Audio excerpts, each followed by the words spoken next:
யாராவது ஒருத்தர் மட்டும் 2 டிவைஸ் வச்சிருக்கவங்க அதை கொஞ்சம் ஓபன் பண்ணி பார்த்துடுறீங்களா மேடம்?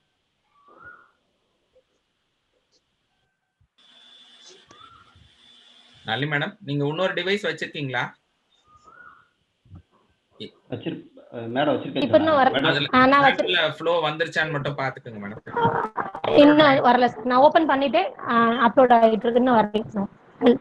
ஓபன் பண்ணனோனே இன்ஃபார்ம் பண்றேன். 2 டிவைஸ் வச்சிருக்கவங்க அதை கொஞ்சம் ஓபன் பண்ணி பார்த்துடுறீங்களா? இல்ல மேடம், நான் ஓபன் பண்றேன். எக்கோ அந்த யூடியூப்ல எனக்கு ஆன் ஆயிடுச்சு. Already people are joining. On ஆயிடுச்சா சார்? ஆமா ஆமா.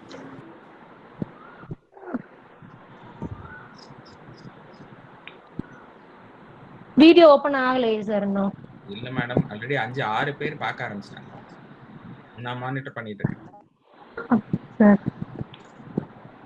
But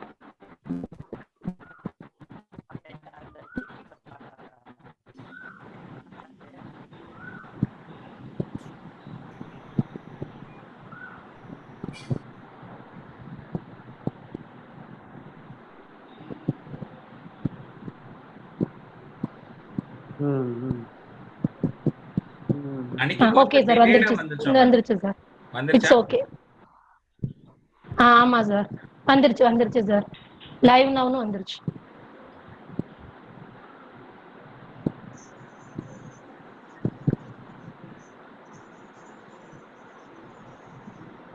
it's opening sir.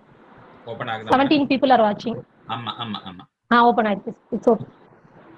17 are watching.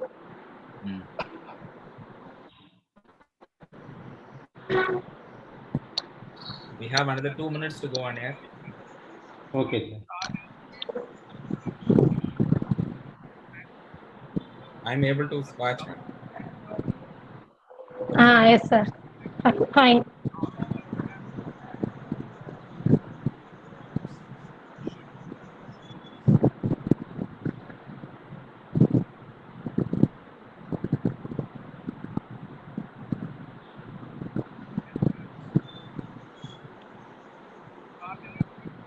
Principal sir, can we go on air sir with your permission? Sure sir. Right. Okay.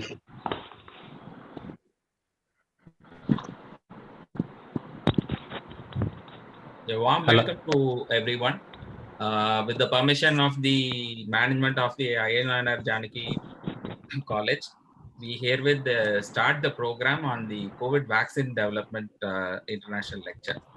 The first introduction will be the welcome note by Professor Dr. P. Ponmanikam sir, head of the Department of Microbiology, to give a welcome note address. Sir. Ponmanikam sir, over to you. Okay sir. Most respected principal, honorable chief guest, respected staff members, researchers, scientists, and student friends. Very good morning to all. It gives me immense pleasure to welcome our principal, Dr. C. Ashok sir, for this webinar. His guidance in all our attempts is the fuel to our visions and missions. We welcome you, sir. On behalf of Department of Microbiology and my own behalf, I warmly and respectfully welcome the guest speaker and our alumnus of our department, Dr. V. Vijaykumar, Emory Vaccine Center, USA. I thank him for making his presence despite his busy schedule. We welcome you, sir. And I welcome to Dr. M. Kanagavel, sir. I also thank him for helping us to arrangement of this webinar. We welcome you, sir. Then I welcome to our Dr. Segar sir, PCG Vaccine Center, and Dr. S. Sivakumar sir, Pfizer Institute Director, then Dr. Senthil sir, Dr. Venkatesh sir, all welcome you, sir. Then we extend our warm welcome to all the participants, researchers, scientists, professors, students. We welcome you one and all. Thank you. Thank you, sir. Thank you, Chodi sir, for giving a very lucid welcome note. Now we will request Professor Nalini Madam, Assistant Professor, Department of Microbiology, ANJAC, to formally introduce the speaker for the day. Over to you, Madam. Okay, good morning all. And this is Nalini, Faculty of Microbiology from INR Janaki College. I feel pleasure to introduce our chief guest. He is Dr. Vijay Kumar Velu. He is our guest speaker.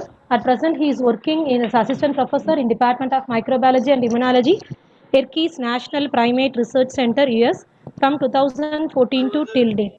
And regarding his qualification, he has completed his BSc degree in zoology in Madras University, PG Microbiology Anjak. He is an our alumnus.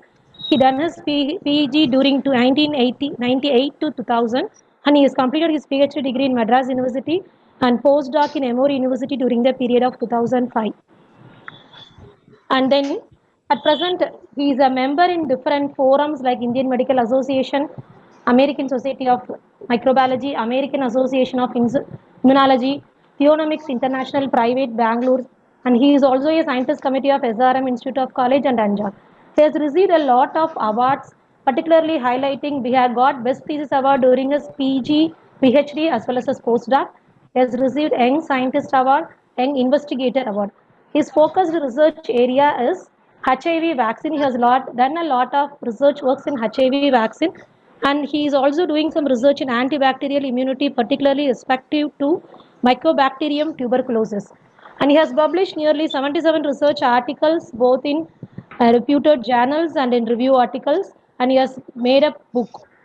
And then he has been serving as a special invitee on COVID-19.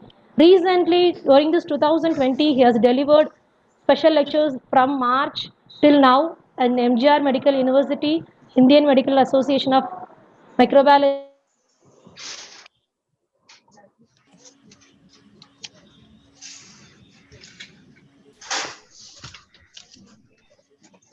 Thank you, madam. Thank you for the kind introduction. It is indeed a pleasure to host Dr. Vijay Kumar Velu, sir, from the Emory University Erkis Primate Research Center. Sir, I think you can now take over. Please share this your desktop and start the presentation, sir. Over to you, sir.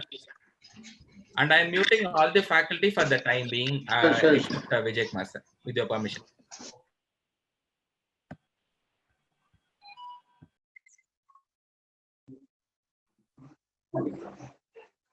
Hope I'm sharing, right? Hope you can see my slides. Sir, you are okay, sir. Please start your lecture, sir. So at the outset, I would like to thank the principal of the Anjak College for inviting me to give a talk on COVID-19 vaccine development. And I would like to thank Shiva for contacting me initially, and then Dr. Nalini, and then Dr. Pon Manikavil, and everybody for giving me this opportunity. So I'm indeed very much pleasure to give this talk because I'm an alumni of Anjak. And in fact, for the past 2 days, I was thinking about Anjak days, how we spent and how we studied the microbiology and all this stuff. And thanks for all the mentors who actually gave us a shape and then for educating people in a very good way. Thank you so much. And same time, I would like to thank Dr. Kanagavel. He's a pillar of this particular program where he really, in his busy schedule, he actually wanted to help us, particularly for this webinar, to host and YouTube, as well as arranging many different faculties to participate in this program. So what am I going to today? Today is like, I'm going to talk about the current situation in the vaccine development. I'm an assistant professor in Emory Vaccine Center and faculty in the Erkis National Primate Center, where we do a lot of monkey works. And this particular center belongs to Emory University, Atlanta. So this is the outline I'm going to talk.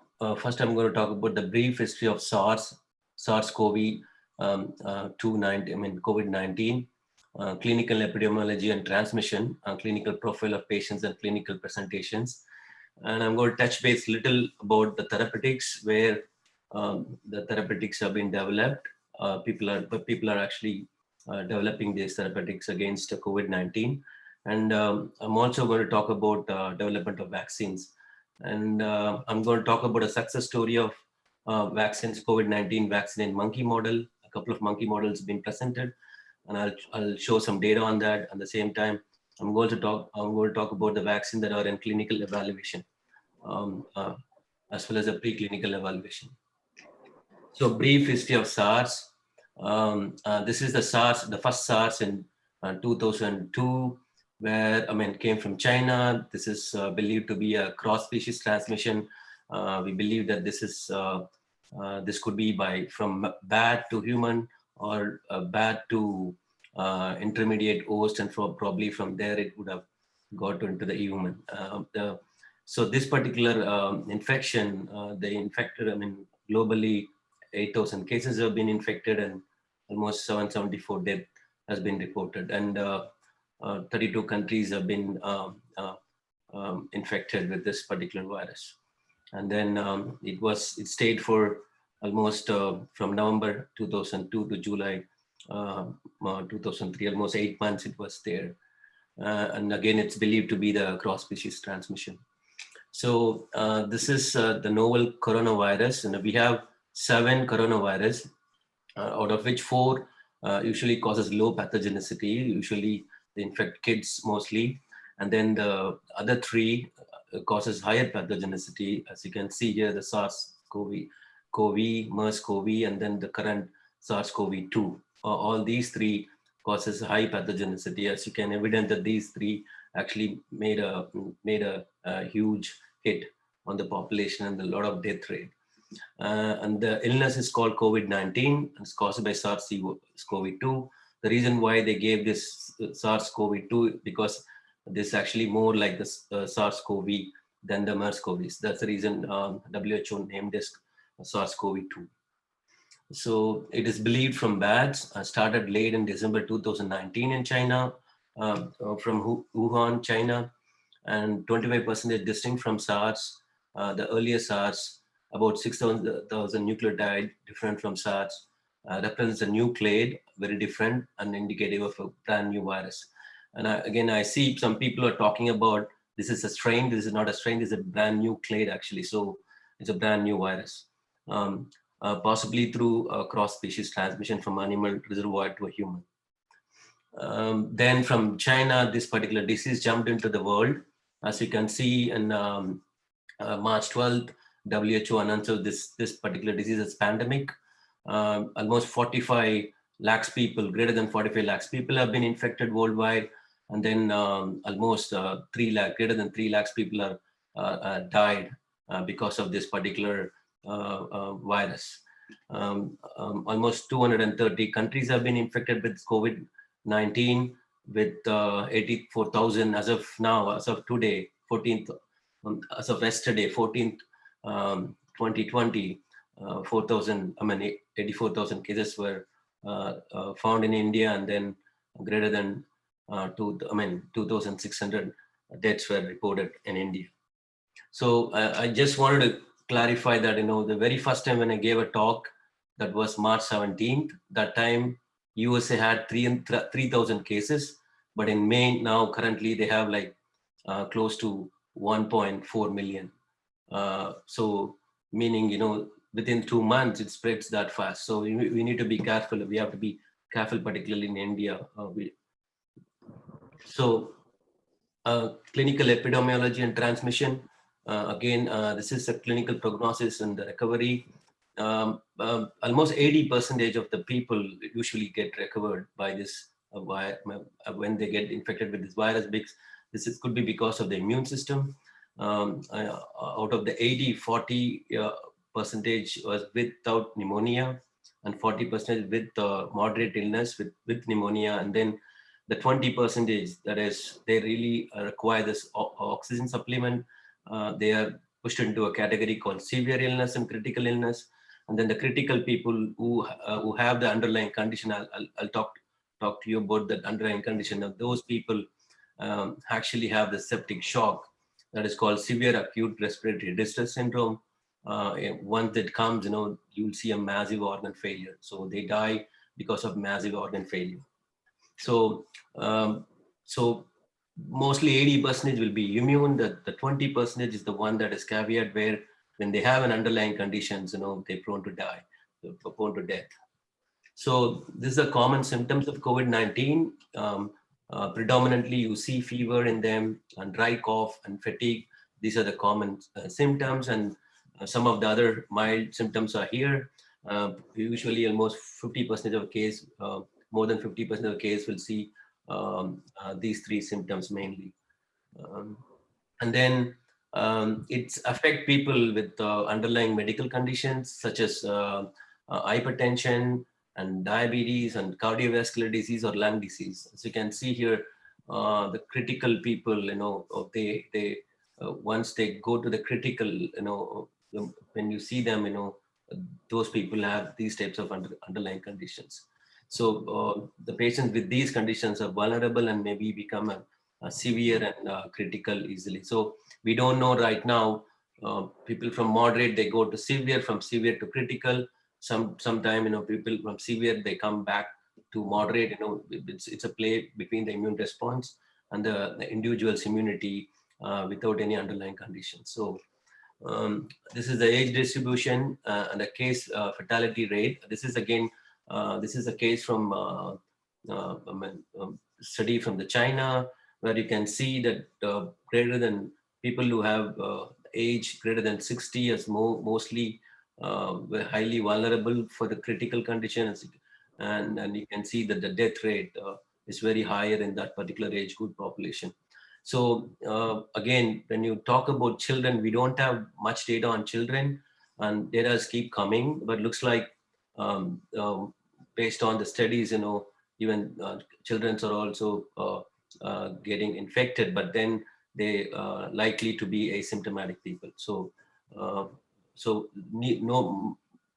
not much data is available. Probably literature will teach us something. So again, 80 greater than 60 years of age are at high risk, and because they also have the less immune response and then more of underlying issues. So what we learned so far with COVID-19, this is just to compare between SARS, MERS, and SARS-CoV-2. I would like to concentrate on this particular highlighted part where the super spreaders are there in this particular SARS-CoV-2. There are many examples for these we have seen. And then the super spreader, they come into the category of asymptomatic people or mild spread. So they are the one who's actually spread it very quickly. And then the problem that we are facing right now is because identifying the asymptomatic people. So that's the reason we should actually have a rapid test to screen people serologically to figure out who is coming under the asymptomatic category. And again, the asymptomatic is a big problematic in this pandemic, because if they are super spreader meaning, the people who actually transmit the virus more efficiently. If they exist, if they super spreader exist, meaning 20% of infected individuals, that is super spreader is responsible for 80% of transmission. So this suggests that a Gaussian should be taken care of asymptomatic people, and this could lead to a rapid spread of the community. So we need definitely rapid testing. It's important to screen people in terms of serology so that we can go and confirm them and make sure that we quarantine them. Again, natural history, a diagnosis, almost 80% are mild and moderate. As I said earlier, 15% are severe, 5% is critical. 10 to 15% of mild and moderate cases become severe. Again, 15 to 20% severe become critical. So average time of symptom, the exposure to symptom onset is 5 to 6 days. From symptom onset to recovery from mild cases is 2 weeks. And for severe cases, 3 to 6 weeks. From symptom onset to death, it takes like 2 to 8 weeks. Truly asymptomatic infection is unknown without serology, but appears to be rare using molecular testing, less than 1%. An estimated 75% asymptomatic cases at the time of diagnosis soon progress to disease at this scale. Again, there is no much data. This is again the natural history data that I derived from China data, where they don't have a data on the children because during that time the school was not there. So still data is needed from children to really quantitate the incidence of the virus. This is the virology. The virus shedding is highest early in the course of disease. which peaks at 5 days after the onset. Virus shedding can occur within 24 to 48 hours prior to the symptom. Again, this is very important. This virus shedding can occur prior to the symptom. So the spreaders are mostly asymptomatic. Virus can be isolated from stool, but there is no epidemiological evidence of fecal oral transmission. I think studies has to really come to see whether is there a fecal oral transmission is there. Virus shedding usually continues for 7 to 12 days in mild and moderate cases and greater than 2 weeks in the severe cases. Patients who recover can be PCR positive after symptoms. And then again, this is again a problem. If we send somebody saying that they recovered, probably they might still be PCR positive. So we need to be really careful.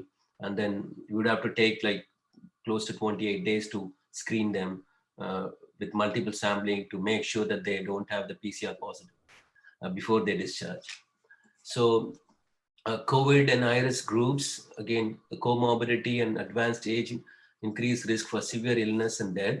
Again, cardiovascular is one of the underlying condition, diabetes, chronic respiratory disease, and immunocompromised individuals like people who have HIV. And then again, people who have cancer, they all are coming under immunocompromised. They are at the greatest risk. And then pregnancy, there is no much data on pregnancy, but the thing is like, it looks like there is no difference between uninfected and COVID-infected maternal morbidity. So still data is coming, and I'm actually working on mother-to-child transmission at Emory. We will know soon what would be the fate of the children, the infants, that they carry the virus or not. Maybe the studies will clearly tell us. Clinical profile of SARS-CoV-2, COVID-19. Again, the cause of death during the SARS is there is the receptor.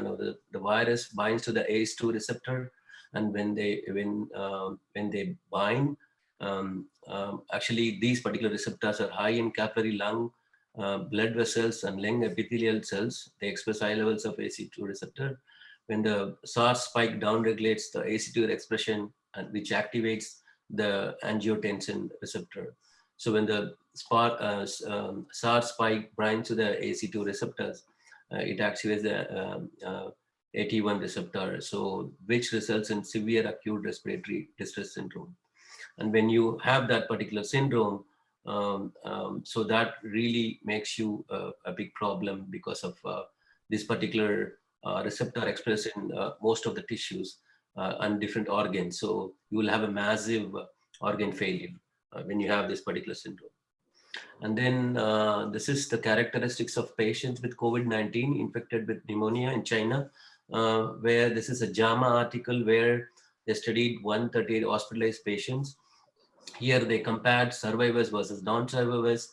You can see the non-survivors in yellow.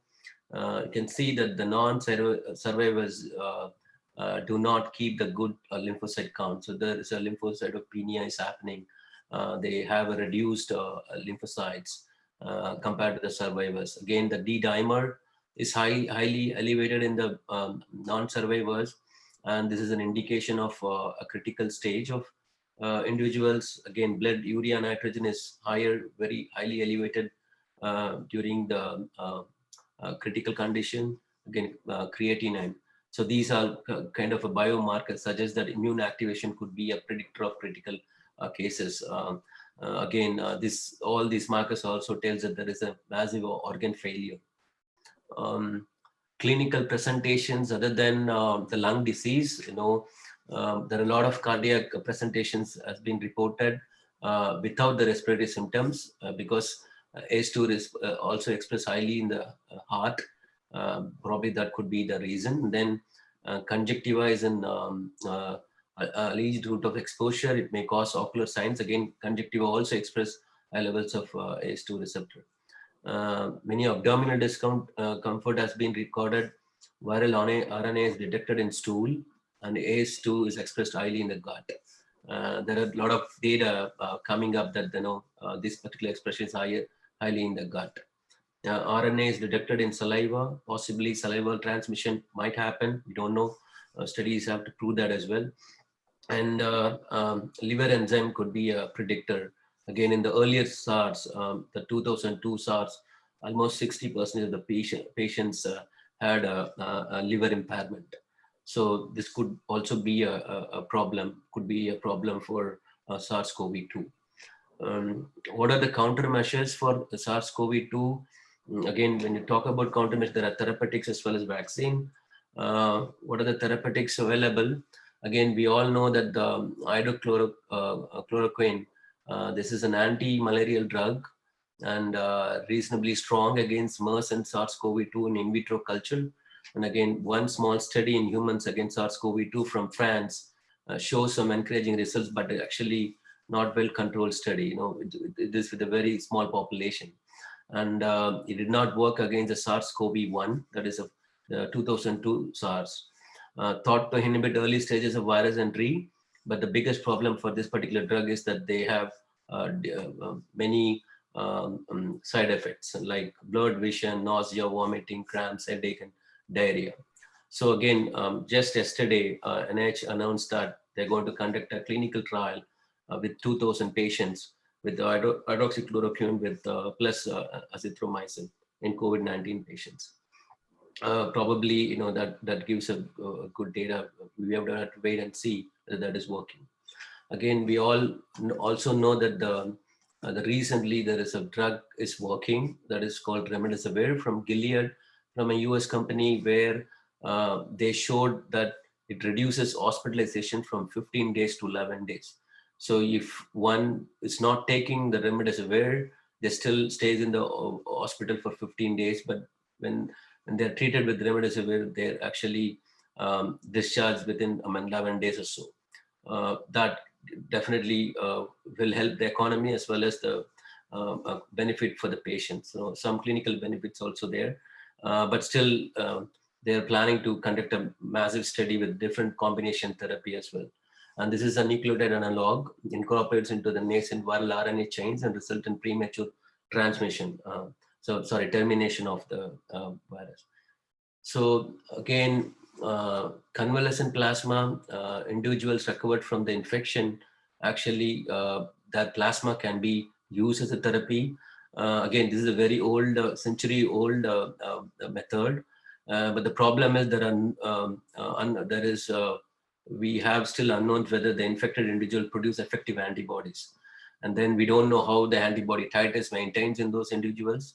And again, the big issue is the scaling up, finding those patients and, getting plasma and, giving it to people. Scaling up is very, very difficult.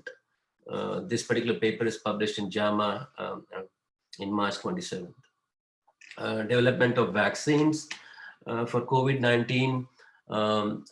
Again, as I said earlier, this is a new virus, so different clade, brand new virus. So we would have to have a new immunity and a new therapy and a new vaccine for the virus.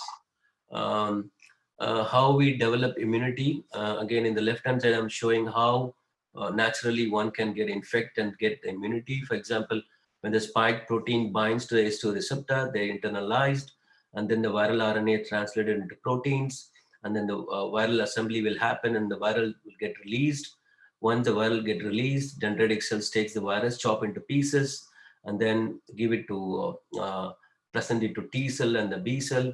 The B cell make antibodies. If you have a good antibodies, probably you may get protected, meaning you may get the viral clearance. At the same time, if you have a cytotoxic T cell, they also kill the virus. So this is how natural infection will go with a very good immunity. So the adaptive immune system can learn, recognize the virus through vaccines. Since we don't have the vaccine, we would have to educate the immune system to get immune response to this particular virus. How do the vaccine works? Often a weakened form of disease is injected into the body.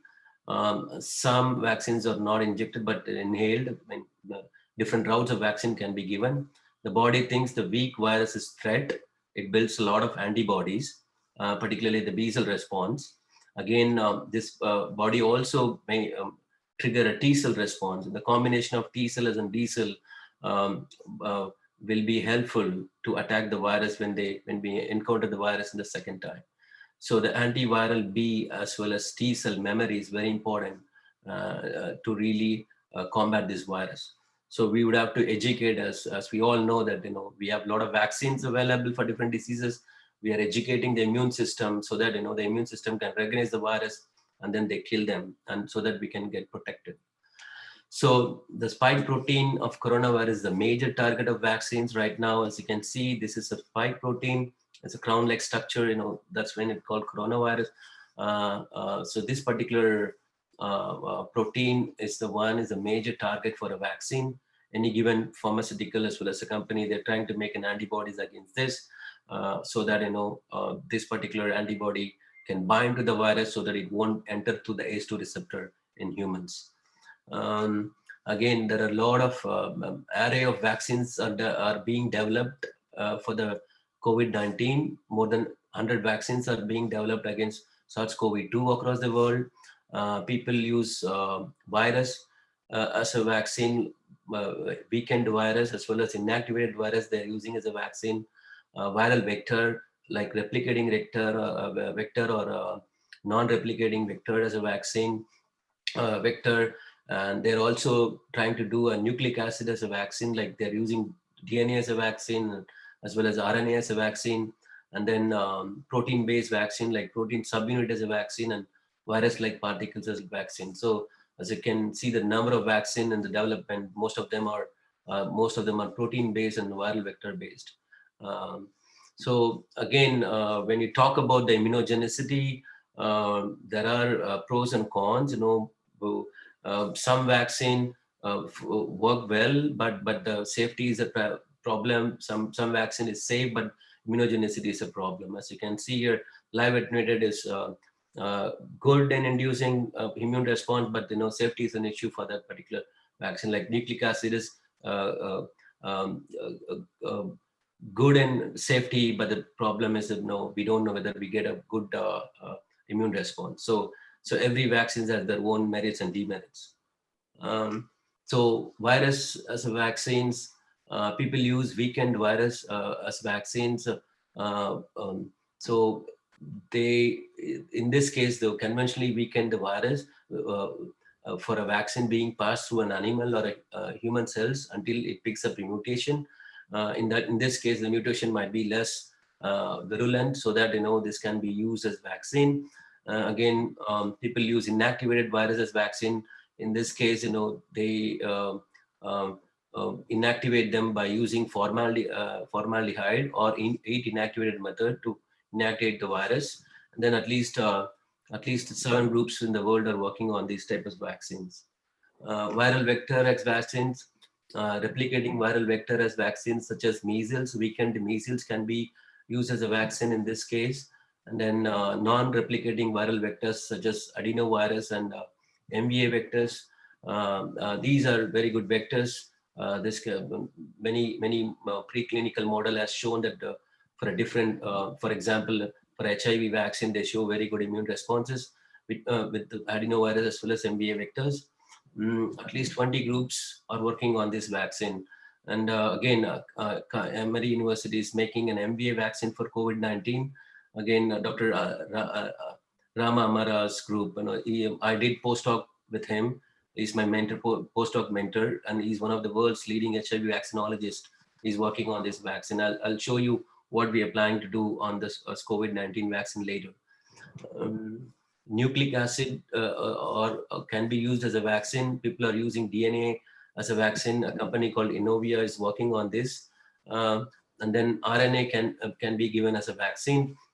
NIH is partnered with a company called Moderna in Boston, where they're trying to deliver RNA as a vaccine. The only caveat there is there is no proven vaccine in the public based on RNA or DNA. So we'd have to see whether this particular vaccine gives a very good immune response. Hopefully, it should give a very good immune response.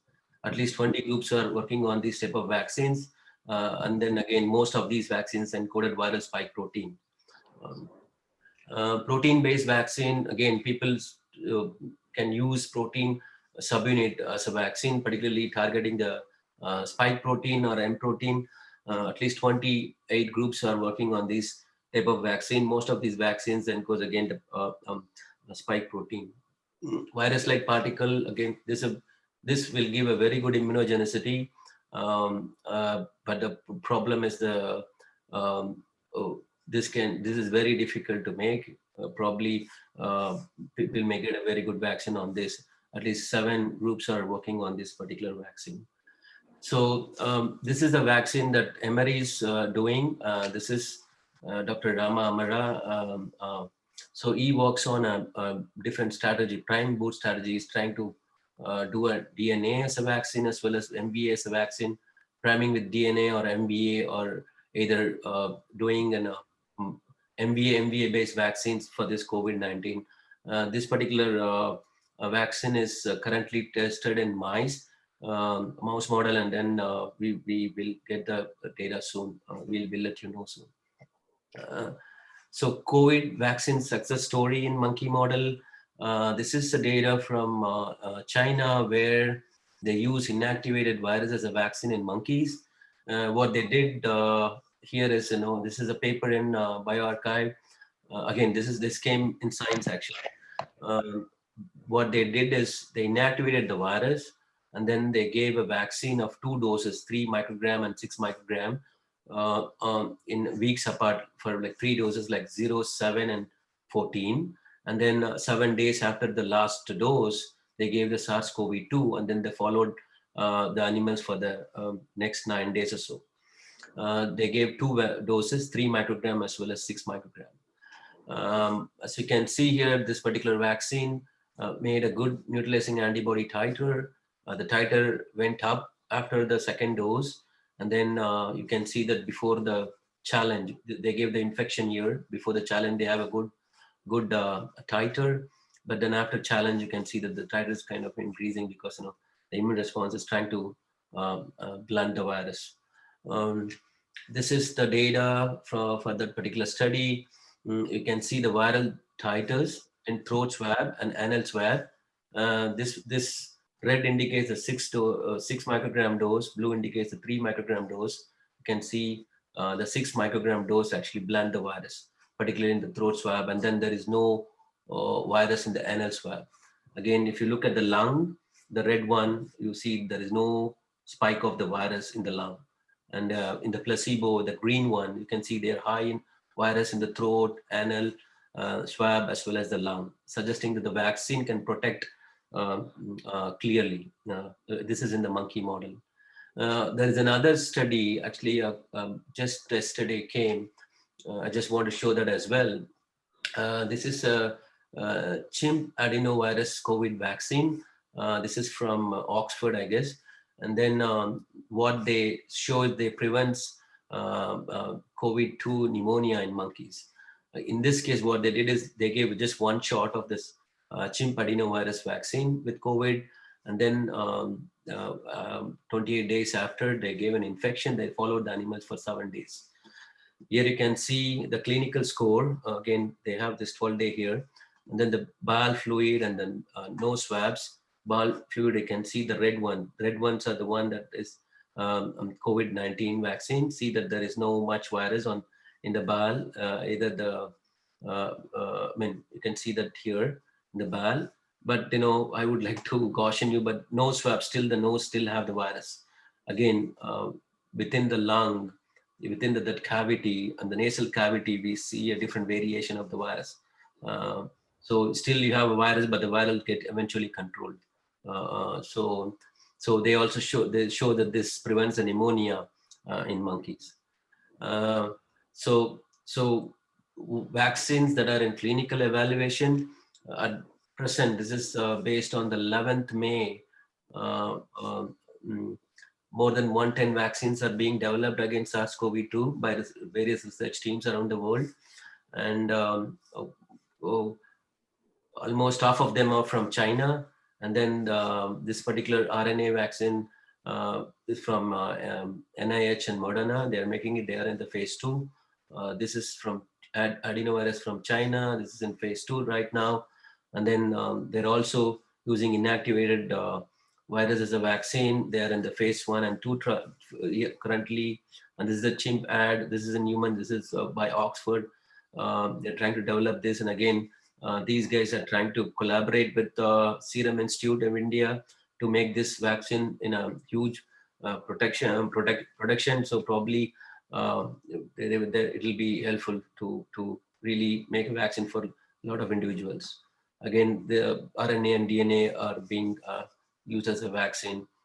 These are the eight vaccines that are in a clinical trial right now in different phases of vaccine trial. Again, to make the big story short, until the therapy or a vaccine is available, I think we should make sure to adhere to the public health measures, and the need of hour is to case isolation management, and we have to isolate people, and we have to identify people, isolate them, and in fact, I mean, again, we have to quarantine the close contact, and again, we have to follow the strict adherence of suspension of public gatherings, as well as movement restriction like travel. So if we do so, probably we may blunt the curve. Again, India, we have very less infection, but at the same time, we have to be very careful that we shouldn't allow this particular less infection to be a community transmission. So we need to be very strict on public health measures. We would have to follow that. So with that, I would like to acknowledge people here. I would like to acknowledge the whole Anjak group, entire Anjak group. Thanks for Dr. Ashok, principal of the college, for inviting me. Dr. Pon Manikam, Body of Microbiology Department, Dr. Nalini for organizing this, Shiva, Mr. Senior, thanks for organizing this, Shiva. Again, special thanks to Dr. Kanagavel. In spite of his busy schedule, actually, he's trying to help us to make this webinar very successful. And I would like to thank Dr. Rama Amara, and most of the slides have been used from him. And even post-document, I would really thank you for him, all his help. Again, I would like to thank the presentation. Most of the presentation are the literature search. And I got some slides from the CROI presentation. Again, again, I like to thank my center for keeping me as an assistant professor. Thank you. So I'm happy to take any questions, and you can email me if they have any questions. Thank you, sir, for. There is an audio, some audio problem is there. I can hear. Sir, please stop sharing, sir. Your screen. Thank you, sir, for giving a very, very lucid viewpoint on what is happening on the vaccine side. I hope all of us and the people who are close to around 300 and plus people are watching on the YouTube channel are also very happy to listen and understand what is happening in the vaccine world. So with that, I think we will use your expertise for the benefit of the participants. So may I request the principal. So there is a sound problem. Actually, I'm hearing. Let me try, sir. Is that all right now, sir? Yeah, now it's all right. Now I think I'm unmuting. So I will request all the faculty who expect whoever is speaking to unmute themselves so that sound issues cannot come. On this behalf, I would like to request sir, Professor Ashok, sir, to give your viewpoints and please share your thoughts, if any, sir. Ashok, sir, over to you.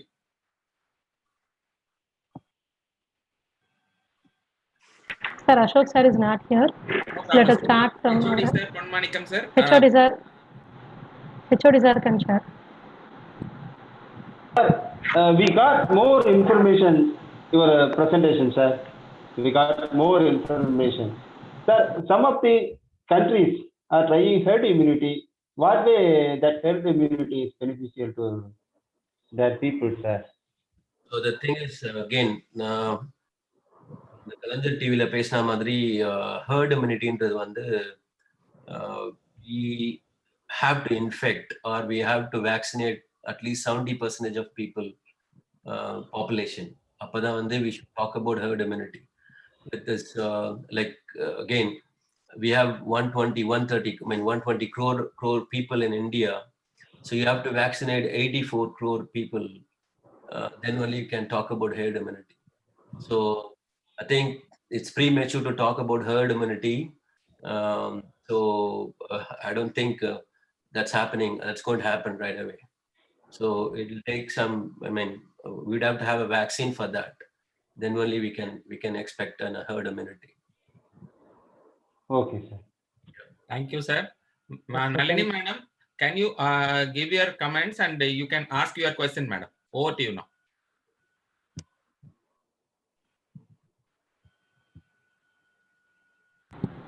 Good morning, Vijay Kumar sir. Its presentation is so nice. We got a lot of information.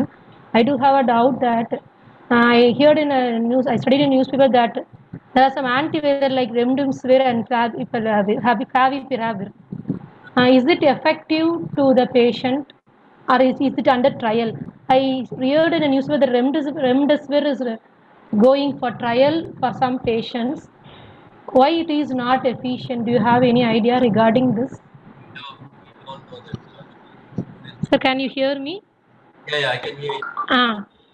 We don't know that. Remdesivir antiviral. So Yeah. So as I said in my presentation, I think studies for conducted remdesivir is like very poor population, and probably we need to have a more number of population that many studies has to come, then only we can really say that whether it is working or not. But looks like, as I said, it's actually reducing the hospitalization at this point, remdesivir. There is no any study for the other drug right now. Probably, soon we may hear it. We have to wait. This is in the early stages of the studies. We'd have to do a large number of groups so that we know what exactly happening. So there are studies coming. It's not working. Some studies saying it's working. I think we would have to conclusively see many studies or many different populations to see whether this is working really well or not. But at this point, they're recommending remdesivir in US, and US is trying to make a combination therapy kind of stuff for remdesivir, and probably we'll know once that particular trial is over. So we'd have to wait and see for both the drugs. Side. That is the genome. There is a report that the genomic sequences has some mutated. There are different strains of virus. In India, there is a different strain, and China, where there is a different strain. So, does the treatment and vaccine suit for all these different strains? Yeah, definitely. I think it's not like mutating just like influenza. So it's not mutating like influenza. I think the mutation rate not that really vast compared to influenza. I think the vaccine, if the vaccine has a very good neutralizing antibody, any vaccine probably that might help in different strains for this particular virus. The first thing is to get a good vaccine and a good immune response. Thank you, sir. Thank you, Nalini madam. Now I request the department faculty, Dr. Shivakumar sir, to ask his question, please.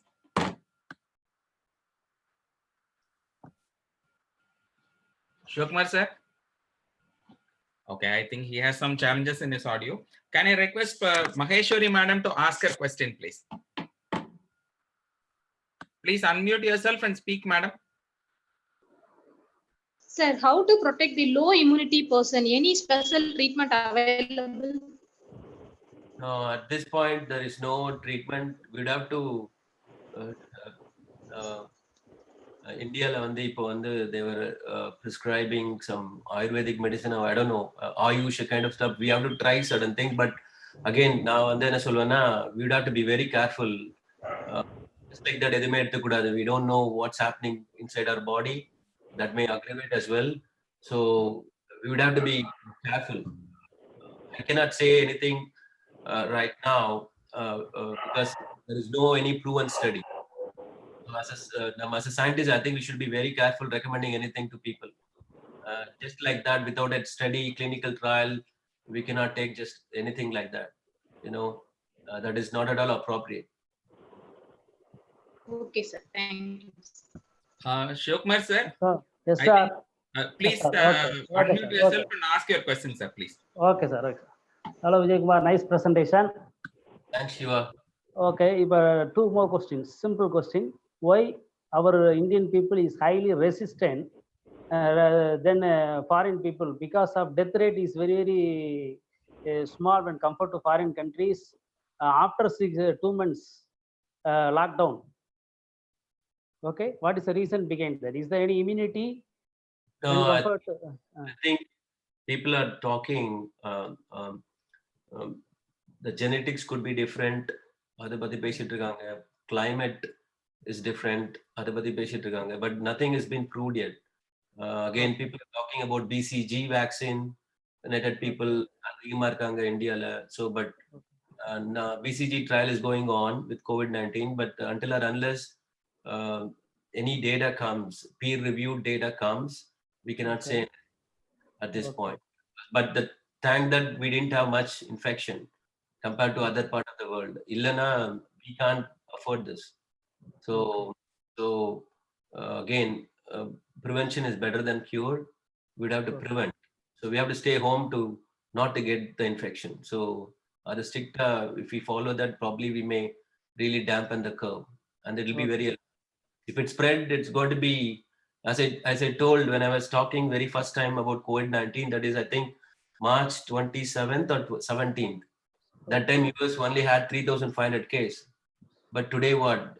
May 15th, US has like, what? 1.5 million, 1.4. So think about it. So it'll spread that fast. Okay. Yeah. Whether it is Next question, sir. so whether it is a synthetic or not, some of the people told that it is a synthetic. No. There is no clear study saying that this is synthetic virus. No. Okay. It's Right, sir. Thank you. Thank you, Shivkumar sir. Now I like to call Vijay Shanti madam to unmute herself and request her to ask the question, please. Okay, sir. Good morning, sir. How is the coronavirus spread by infected people who have no symptoms, sir? Right. So that's the peculiarity of this particular virus. So since the nasal, that particular route is the one most efficiently transmitting. That's what we don't know. This could be that particular virus, that particular droplets might have a lot of virus in it. You can see whenever they detect the nasopharyngeal swab or something, you see a lot of the CT values. You can, based on the CT value, you can tell that they have a lot of virus. So probably the infection rate is high because that particular those droplets might have a lot of virus. We don't know it clearly, but then look at age-wise analysis. As I said, the fatality rate as well as the adults and then the adolescents or the kids. Adults and adolescents might have a very good immune response.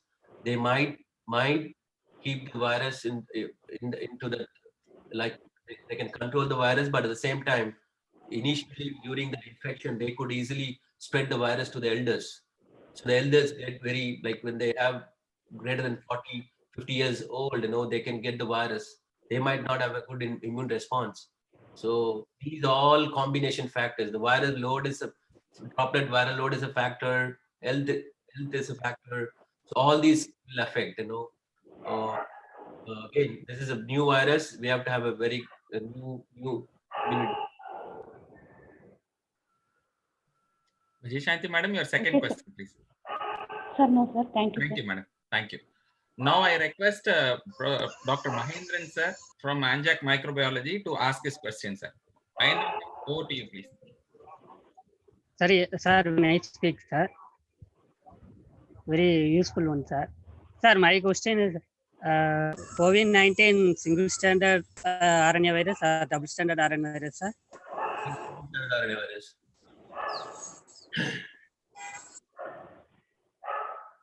Is that the question? Sir, he would like to know how many strands of RNA are there, sir. Which one? DNA.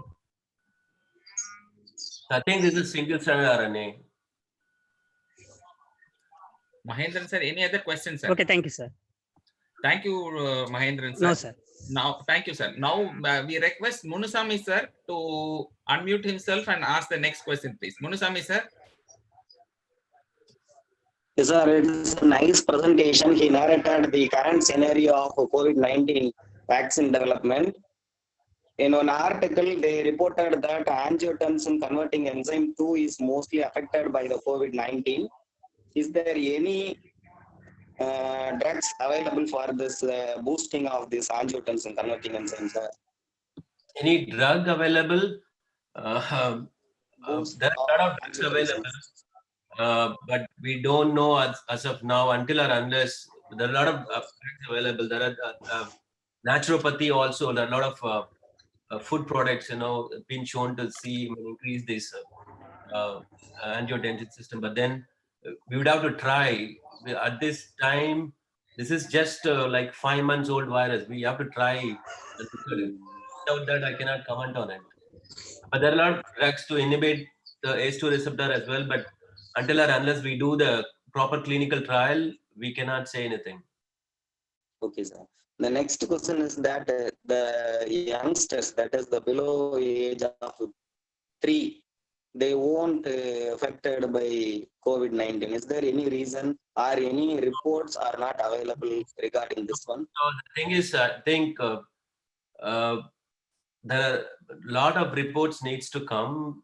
We don't have a clear report on kids right now, but there are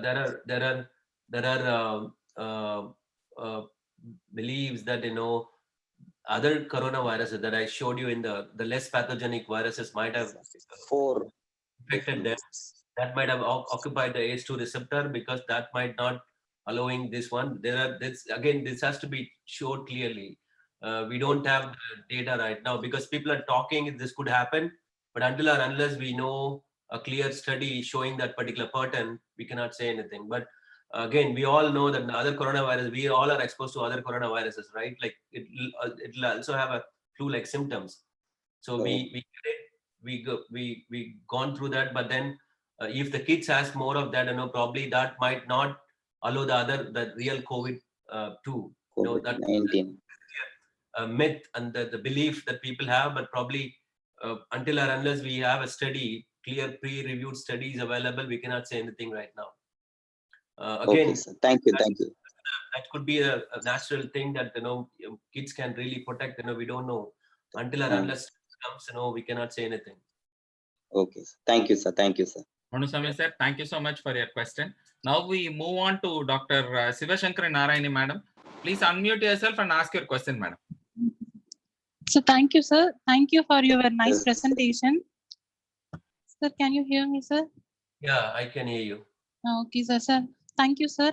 Actually, my query is that any drug which is induce the cytokinins, cytotoxic T cells, NK cells, B lymphocytes can be used as a treatment, right? Any type of compound. There are a lot of clinical trials going on in this time. Because of this pandemic, people are trying different possible ways. People are also trying checkpoint blockades.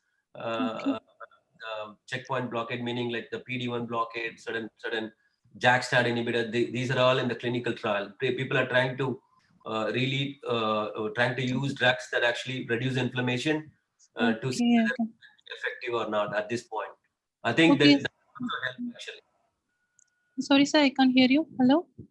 Yeah, that will also, I can hear you properly. So that will also help. Any drug that actually put down the inflammation, probably that might help. Oh, but okay, sir. We'd have to work on it. Right. Until or unless do and study, we cannot tell just like that this will work or not. The checkpoint blockade, our lab is one of the pioneered in checkpoint blockade on HIV. Okay.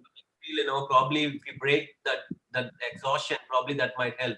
The question Okay. that you asked might be the NK cell, T cell, B cell can actually get the strong immune response, and then probably they can help actually. So we were thinking on that direction. We are trying to get a grant on that. Okay, sir. So next question, sir. Hello, sir. Hello. Madam, Hello, sir. please continue to ask the question, madam. Okay, sir. Sir, actually, is that any possible to arise reinfection for the same person? No, I think right now there is no data on the reinfection. Okay. Until or unless if you do a false positive result and a false negative result, then if you come with the fourth day or fifth day with the correct positive result, I think that's what happening right now. There is no clear data that there is a reinfection fund. For the matter of note, in monkeys they re-challenged it, nothing happened. The monkeys they did a re-challenge and nothing happened. So they did not have infection. Okay. So but can we prepare that vaccine from the recovered human beings? Right, that's the thing. Like plasma can be or else people can sort B cells and then sort plasmablast and make a antibody out of it. People are trying to do it, and Emory is going to do it that as well. It's all are available in market right now, sir. Which one? That human-based vaccines. Nothing is in market right now. Okay, sir. Okay, sir. Okay, sir. And another one doubt is, sir. So how can we identify that virus is a weakened one? Weakened virus can be used as a vaccines, right? Right. That's what in the Oxford trial where they were using Okay. the Chinese trial, they used weakened virus as a vaccine. Okay. It looks like they make a good T cell and B cell response. Probably that will work.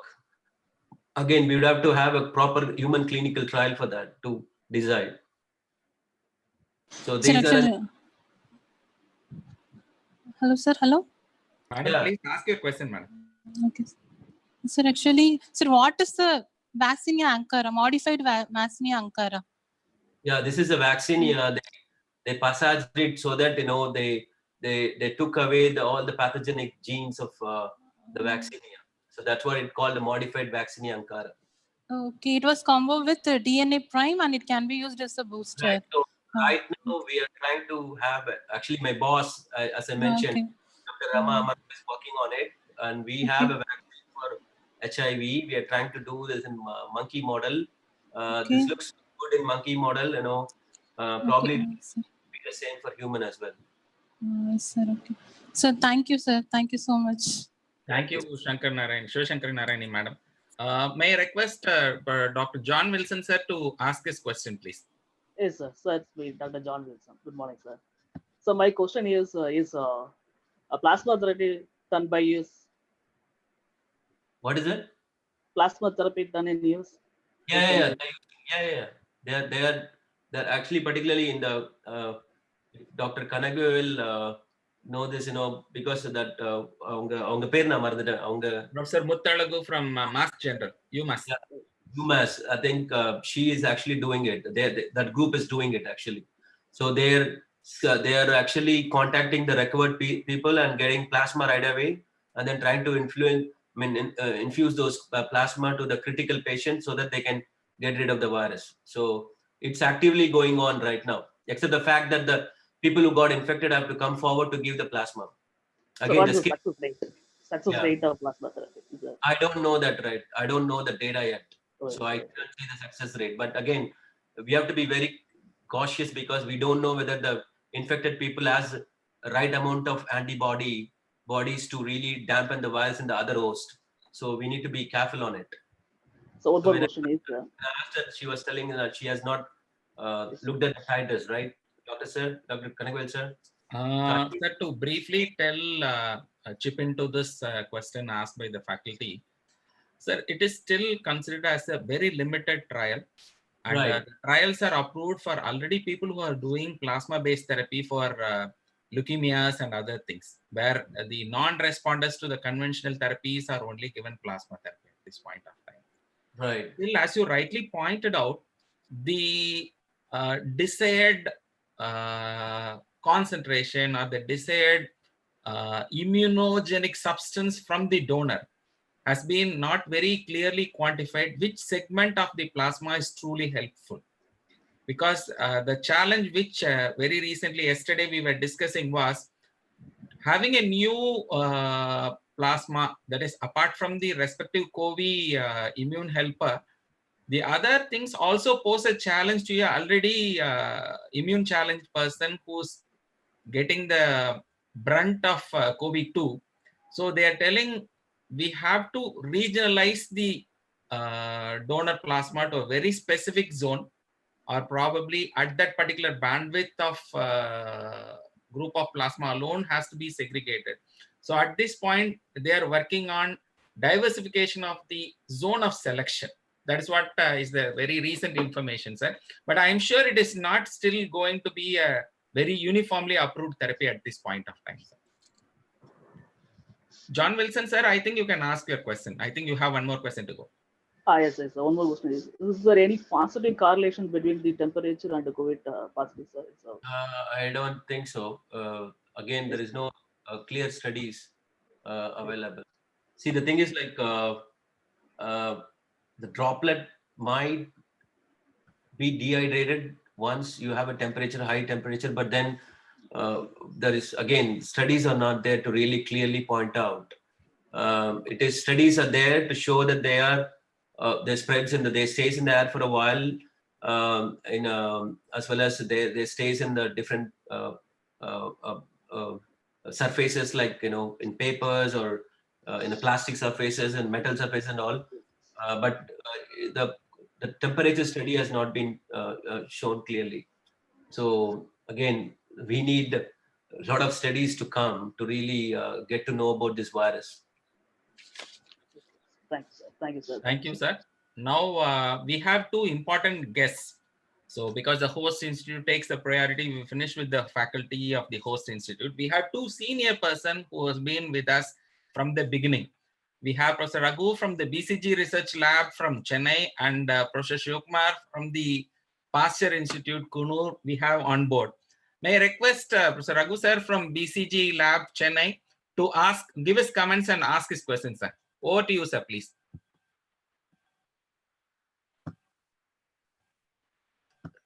Sir, please unmute yourself, sir.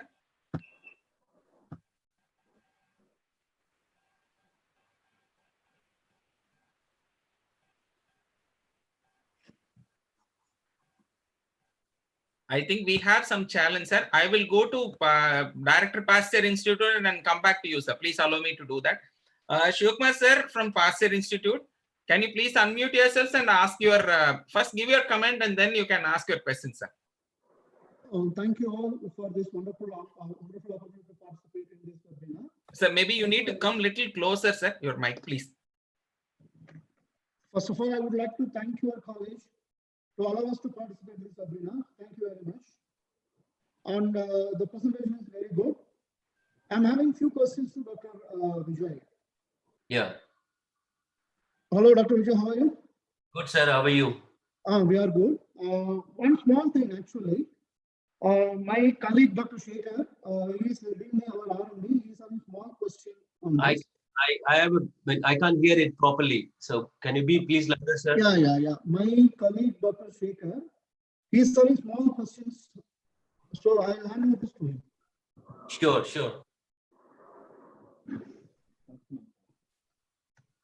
Hello, sir. Good morning, sir. How are you? Good. How are you, sir? Yeah, I'm fine, sir. Yeah, this time clarify regarding that the MEV vector, modified vaccine Ankara. Yeah. And it's like the S protein of the virus is giving the more neutralizing antibodies compared with others. So it is preferred to clone the S protein alone or the E or matrix protein along with the... I don't know what plan they're right now with the MVA. Yeah. I'm not a part of that study. Okay. I know about the study, but looks like the first target of vaccine is that they are doing with the S protein right now. Okay, S protein alone. Yeah. But again, I may hear more after a while, but then looks like the S protein is the one target right now. Okay. Okay, Both sir. for the DNA as well as the MVA. Okay, sir. Okay, sir. Yeah. Thank you, sir. Thank you, sir. Dr. Vijay, Yes. can you hear me? Enable your video, sir. I can hear you, sir.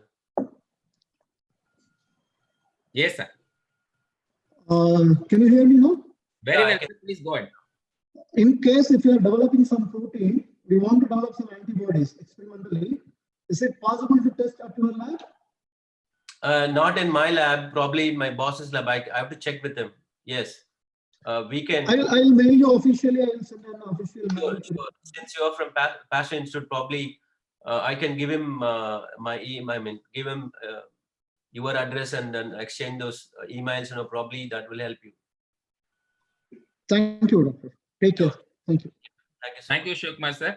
Thank you, sir. Now I think we have Professor Raghu from BCG lab. Sir, are you with us, sir?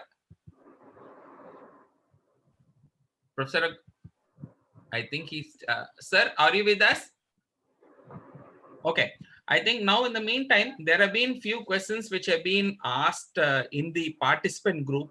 I'm going to run through the question. So, sir, they want to know how long is the possible mathematical predicted model for this pandemic to get over? That is critical question right now. I think a couple of days ago, there is some belief that probably this will stay for a longer time. Right now, again, until or unless in any intervention like therapy or a vaccine comes, this will stay for a while. That's the prediction right now. I don't know about the mathematical model, but it will be for a while until or unless you get a vaccine or a therapy. Thank you. Because people get infected. See, even though with the strict lockdown in India, we never had a lower case, right? We always went up with the cases, and even that is same true for US as well. So until or unless any intervention comes, we cannot predict how long this will stay. So yeah, Thank so that's you. the answer. There is one question from one of our postdoc, Dr. Meera Amog. She is asking you how human RNA polymerase can cause mutation in the coronavirus. Is that possible, or what is the mechanism behind it? So I don't know about it, but I actually don't know the answer about it. I'm not a molecular virologist to answer that. I understand, sir. And then there is a question. Is there to declare a patient cured patient? Is there anything like there was a talk called immune passport. So they go on to say, okay, this chap has gained immunity. He's okay to go back and he's no more harmful to the society as a spreader. Are we doing any work on that? And what is the current update on that, sir? I think people are talking, different countries are talking about different, like these regulations and passport and all. But I definitely would like to recommend to check people before they discharge. For example, they would have to be there for at least 28 days. Even in the monkey model, there are certain reports that you can see the virus on 20 plus days. So we would have to check thoroughly with the different sampling procedures, like different swabs, and we have to be thorough that they are PCR negative. Then only we can make a conclusion. But then again, then they have a good immune response, they clear it, but then they won't. We would have to check before discharging them that they don't have the virus. That's through the PCR method with different. Without that, we cannot have a conclusion to discharge them. We'd have to do it thoroughly, not only 14 days. I would recommend at least for 28 days. Thank you, sir. The next question is from one of PG, Darjili Dharmaraj. She would like to know, can antisense RNA technology be used against COVID-19? Is there used anywhere?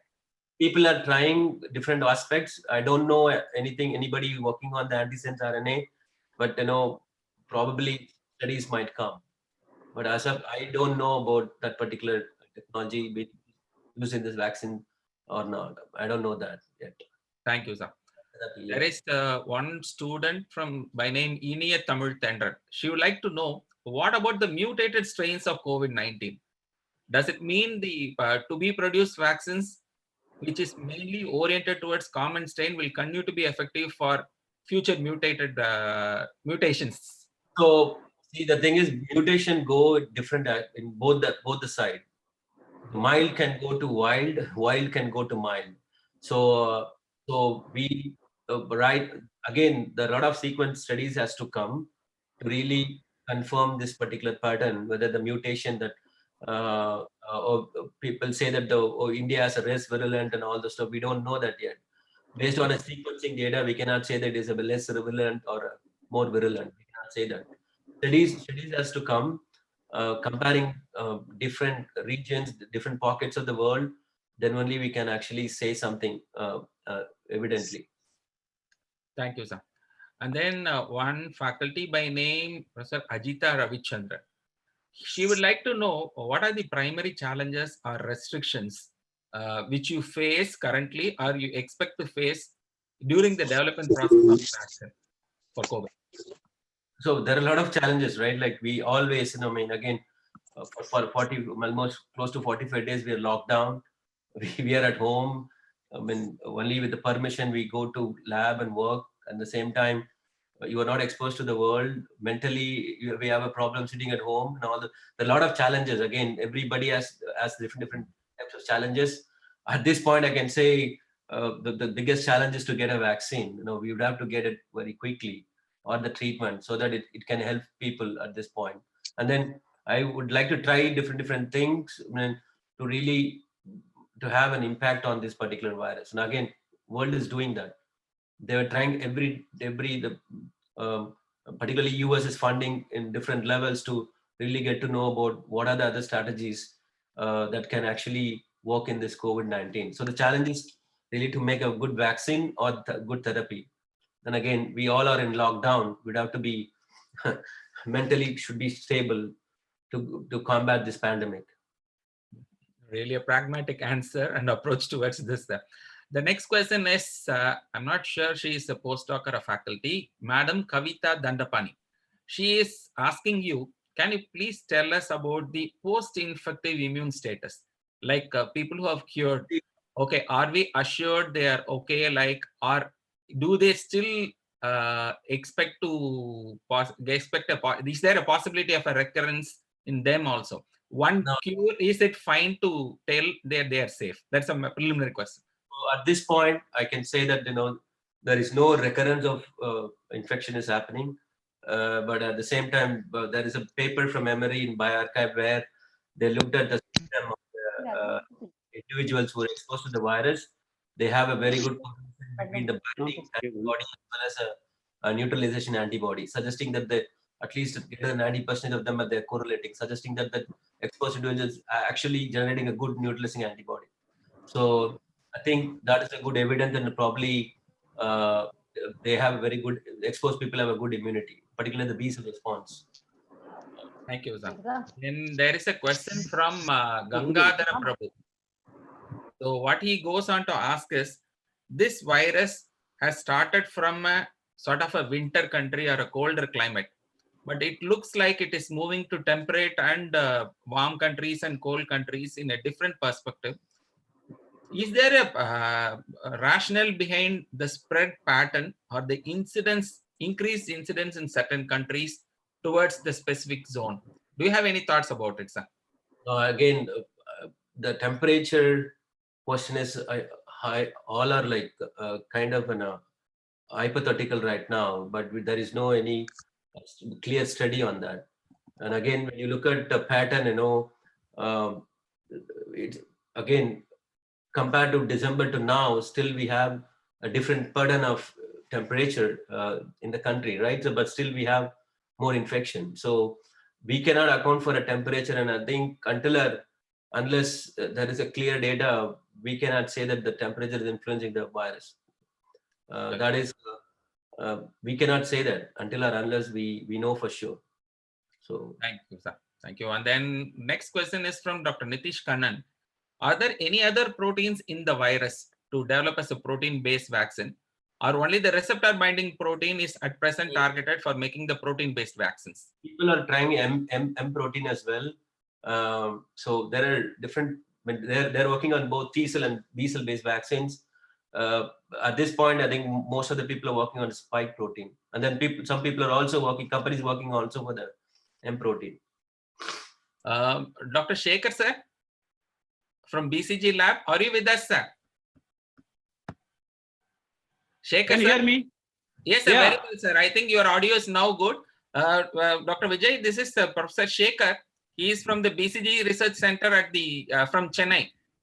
Sir, your comments and your questions, please, sir. Dr. Shekhar, sir. Yeah. Dr. Vijay Kumar, sir, very nice presentation.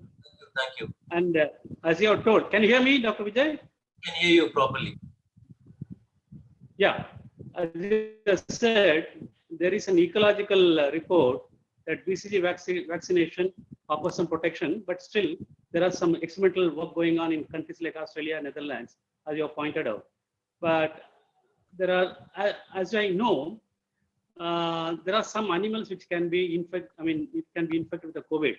The question I ask is that, as a part of BCG vaccine production, we immunize guinea pigs and challenge with the virulent mycobacteria.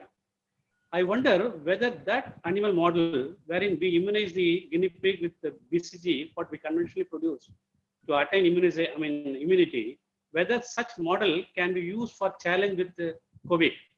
Yeah, so I think at this point, the major studies are going on monkeys, different species of monkeys.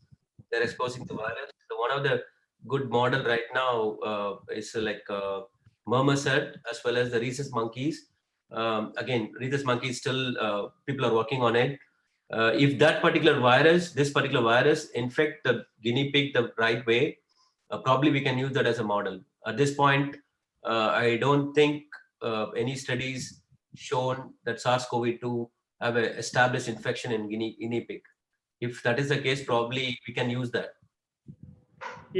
I came across one reference in 2005, wherein they used SARS-CoV, possibly SARS-CoV-1, in which they have showed guinea pig can be experimentally been infected.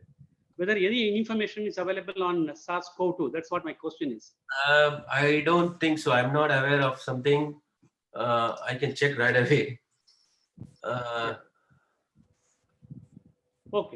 Okay, doctor. Then my next question is that, as you rightly pointed out, asymptomatics are super spreaders. But when we see the strategy of the RT-PCR testing to find out the COVID positivity, if you take even Tamil Nadu, we do about 12 to 30,000 tests per day. But if you see the positivity, it's only maximum about 4%. Among the 4%, about 90% of them are asymptomatic.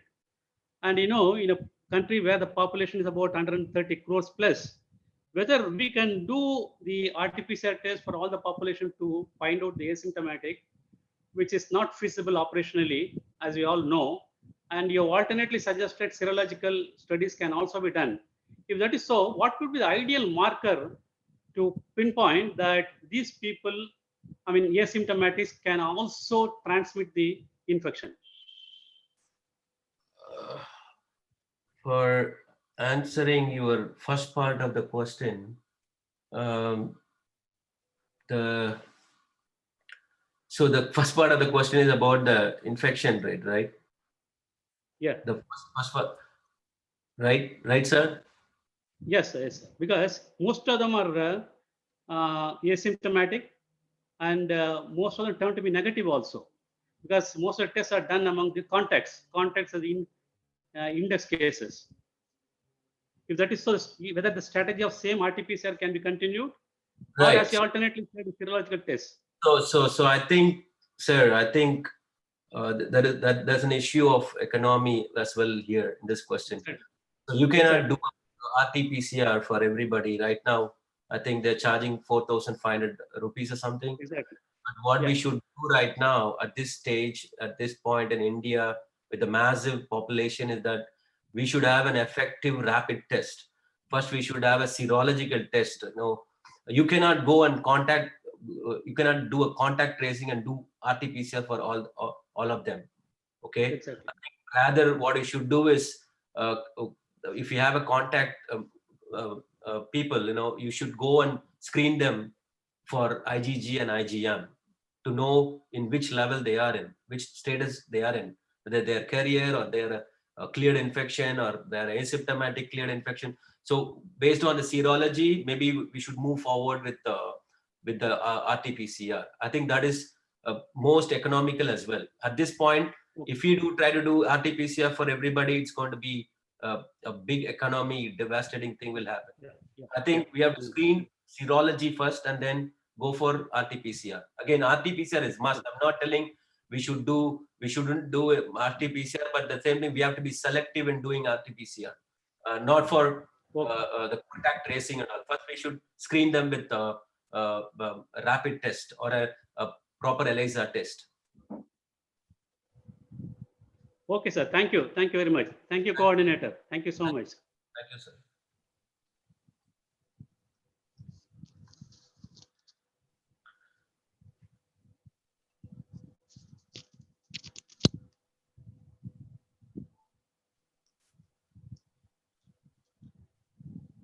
So I can't hear you, sir. I can't hear you. No, am I okay? Yeah, you're okay now. There is a question from one Dr. Rajalakshmi Chandrasekhar. There are third generation sequencing techniques like nanopore, and they are more specific. Why the world is still sticking towards RT-PCR? Does it have a specific reason to stick on to RT-PCR alone as a tool? So different diagnostic procedures are evolving, and people are trying to get the fund and try to make it very simpler as well. And I think they are all in the trial run right now. That's a good question, but then somebody has to implement that with a very cost-effective way than the RT-PCR. Then only we can have a solution for this. At the same time, again, even doing an RT-PCR, not all the labs are equipped with RT-PCR. So government is funding them, giving the machine to them. Probably we would have to do that way for any newer diagnostic inventions. So there are a lot of strategies. People are trying to do CRISPR-Cas9 and all those stuff, and all these things are being implemented. But at the same time, we would have to stick on to something that is really economical as well as cheap, particularly a country like India. Thank you, sir. Then there is one question from Dr. Akila Beni. Sir, I've heard that the L strain of this virus is more virulent. So what makes this strain more virulent than the other strains? We don't know that yet. So China had it more, Italy had it more. We don't know what makes them that much virulent. So again, this is a strategy. It's a battle between the immune response versus the virus. The virus that actually infects you will be different than me, but then it mutates internally. So that picks up some. So again, immunity between you and me is very different. So that it's the game between the immune response versus the virus. Fair enough, sir. Then there is one person, I don't know, I think he's speaking from his department mail, botany applications. Sir, is there any update on phytotherapy? Like the previous therapies which have proven to have some antiviral effects. Are you aware of any published research which are right now pointing towards some beneficial effect of phytochemicals which are coming up? Phytochemical meaning plant-based, is it? Correct. So I think we have done one study. There is a compound called the Karanjiragam solider. So we isolated one particular compound in it. We did some docking results on it. Looks like it's binding to the domain. Like that. That a lot of I think if you look at the MGR University, they are also trying to do something like that. Probably all thing will work. And in fact, Phyllanthus amaris, my boss, my PhD mentor, Dr. S.P. Tyagarajan, he found out the Phyllanthus amaris for the phyllanthine for the hepatitis. Looks like it also works in this case, but at the same time, until or unless we test this properly, we cannot say anything that it is working. Again, number party galatham vaidya mari, we would have to do something to make ourselves comfortable during that infection. But my recommendation is so that may aggravate things, So we have to be very careful while recommending these types of procedure to people. Until or unless the studies are clearly shown, we cannot say that. Point is taken. At this point, we do not have replicable research or is a replicable publication which is being Right. I think at the same time, I really wanted, and I think the ICMR has to really boost up these things to make a lot of trials like this to prove that the certain therapy are working very well. Unless you fund them and make sure you do the active research, you are not going to find anything. So, or else we have to depend on somebody else. In fact, to share some information, there are a couple of universities being funded by CDC who are right now looking into it. One thing is the specific plant, the combination therapy like Nilavembu Kudineer, which is being promoted by the government. It has earlier proven to improve the overall immunity level. But at this point, they have extrapolated this into broke down especially the molecule which have been the more active stuff of the Nilavembu Kudineer or any other therapy, Kabasura Kudineer, all those things have been researched, and CDC has funded, and preliminary recruitment is on. In Karnataka, one university, and Uttar Pradesh, there is one university has started up. But right now, the ethical committee has cleared and they have just got into the study. Maybe, as you say, we have to have clear data about it. So even the US government and Indian government are right now funding. And right now, the ICMR has relaxed the funding approval process also in this regard. So people who are interested in doing it should directly contact the ICMR for this. And we move on to the next question. I see. The thing is, there are a lot of plant-derived products, definitely immunomodulators for sure. But at the same time, we would have to know which type of immune response that particular product is triggering. For instance, if you think about the SARS-CoV, the first COVID happened in 2002. If that particular virus elicits a Th2 response, then you'll have an hypersensitivity reaction. So we would have to be very careful what type of immune responses this particular drugs, the phytochemical drugs are doing. We would have to study that until or unless, you have to be very cautious doing it. Again, it works well. We are going in the right direction. I know that the Kabasura Kudineer, I was talking to my mentor, Dr. S.P. Tyagaraja, he was telling what are all the compounds there. It looks like 15 different types of herbs are there, but still you have to really know what that is doing. So right now it's well and good, but then we have to be cautious. Point is taken, sir. Then the next question from the one of the participant, I'm not sure. She goes on to ask, sir, the hydroxychloroquine has been tried at different levels, either as a prophylactic phase. Dr. Akshaya Vijay. So she goes on to say, how effective is hydroxychloroquine from laboratory point of view? No, I think, yeah. So in terms of the in vitro, probably it is working, but at the same time, it is not working in patients. As of now, there is no clear evidence that this particular drug is working very well against COVID-19. So that's when now the NIH trying to do a larger study for 2,000 participants. Probably that will tell us in a combination of azithromycin, probably that will tell us what would be the fate of that particular results. Right now, I don't think it is working. Dr. Srinivasan Sampath, I don't know from which institute, he is from the material science department. Sir, what is the actual size of COVID-19 virus? Because it is given as a range. Does it mean it has? It's like if you have a droplet without moisture in it, it is like 4 micrometer. I think that's what micron. That's what I vaguely remember that. I may be wrong, but it's 4 micron without the droplet. I mean, with the moisture, without the moisture or something. Madam Nalini, madam, I think you have few questions coming up. I think I have another 4 or 5 left with. You can ask your questions and I will wrap up, madam.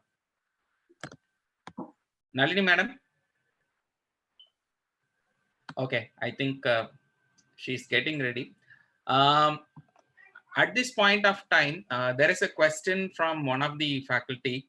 Sir, rapid test is being advocated at various levels. Korea had a rapid test. Other countries also have a rapid test, especially the contingency plans which are being raised up to start the air travel, to start international travel as a pre-boarding screening. Like a spot test is being planned by various countries. In fact, the Emirates Airlines have already earmarked places like going through the security itself will be a different experience in going to be the post-COVID travel business. So do you think if the way the nucleoside research is going, are we directly making a single nucleotide rapid test, which is in the near future, or is it a valid thing to facilitate other human movements as such based on it? The thing, I think, the rapid test in FD Pakrana, I think it's like a pregnancy test. So if you wanted to go look for a pregnancy test, it has to be like 99.9% accurate, right? But in this case, it is not that accurate. If they have like 80%, you are missing 20% of people with your rapid test. So that is a huge mark. So we need to have a very good and a sensitivity test for rapid. So then only we can actually implement these type of stuff. At this point, we can't do anything. We keep doing the tests that we have right now, and at the same time, we have to increase funding to get a good rapid test availability. So the sensitivity issue is the biggest concern here, but we have to make sure the sensitivity is like close to the greater than 95% or so. And only we can really be assured of any strategies. It's like possibly a screening test will validate that statement at least. Right. Okay. So there is a next question from Dr. Nuruddin Jabbar. Sir, very limited success from Israel has showed the pluripotent stem cell therapy are helpful. Right. What is your take on it? Or are you working, or do you know any publication based on that? No, we are again. We are doing something in the cord blood, and then trying to get something. You know, I'm not doing actual stem cell research, but at the same time, looks like that is a promising strategy. The problem there is going to be the cost. You know, keeping a cell line or a cells for a while, it's going to be very cost. I mean, the cost is a matter. It's going to be an expensive therapy. Again, you cannot implement to all the patients through that. Growing a stem cell itself a big thing. So that is an effective one, but at the same time, you cannot implement to all the patients. So we would have to. The vaccine is the best solution for this. We would have to have a good vaccine. Vaccine comes, then we'll have a very good chance. Again, therapy-wise, you know, as I said earlier, the vaccine is the one to prevent infection. The therapy is the one to give it to people who already got infected. We have very less people around the world got infected, but then uninfected people are a large population, right? So the vaccine is the right one to come. That's a good stem cell might work, but at the same time, again, the cost is the matter. Yes, the point is taken. Nalini, madam, I think you have. Hi, sir. Please go ahead with your questions. Can you hear me? Okay, sir. It's a common question which we have always have a doubt that there are many reports that male is more infected than female. But in today's newspaper, I had read that in Chennai, female is more infected. So is there any study regarding the pathogenesis and sex? No, I think I had a slide to show in China initially. There is no difference between male and female until that March time point. But after that, it is different in different part of the world. Particularly in the US, we have more of male infected than female. We don't know the host response behind it. So at this point, we don't know the strategy. What's happening. As I said earlier, the studies has to really come and give those answers. Okay, sir. Thank you. And as many academicians are attending this conference, so I'd like to post a question that what type of researches we can focus regarding this COVID-19? As a researcher, you can post some ideas regarding the research, sir. At this point, we have to do zero prevalence first. The first thing that we should know is how many people are infected. Okay, well, at least at this point, we should do that quickly to make sure that a lot of people show how much infection is there. Then only we can throw up some strategy to take those population away from the regular general population. Maybe we can quarantine, we can give them whatever the therapy that is available right now, and then make sure that they are actually isolated. But then only we cannot, then only we can actually stop the spreading. If not, it's going to spread, you know. So we need to be careful. The best strategy right now is this, and at the same time, the private and then the public and private sector has to come forward to fund scientists to make vaccine on time. That is very important.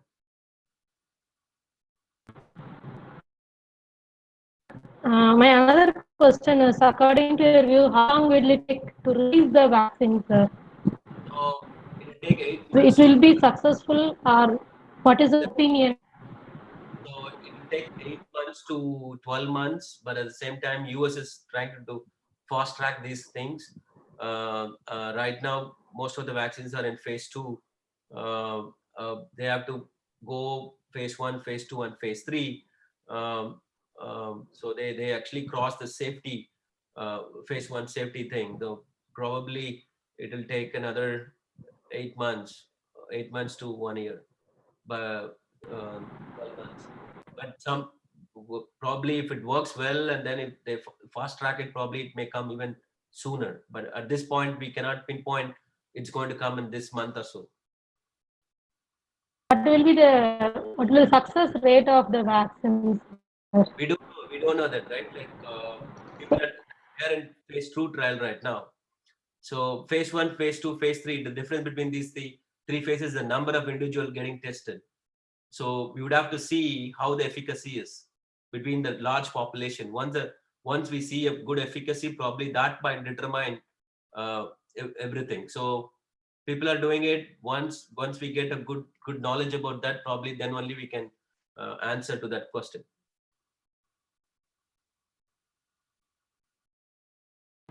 The question is, some asymptomatic people are those, they have more immunity than symptomatic people?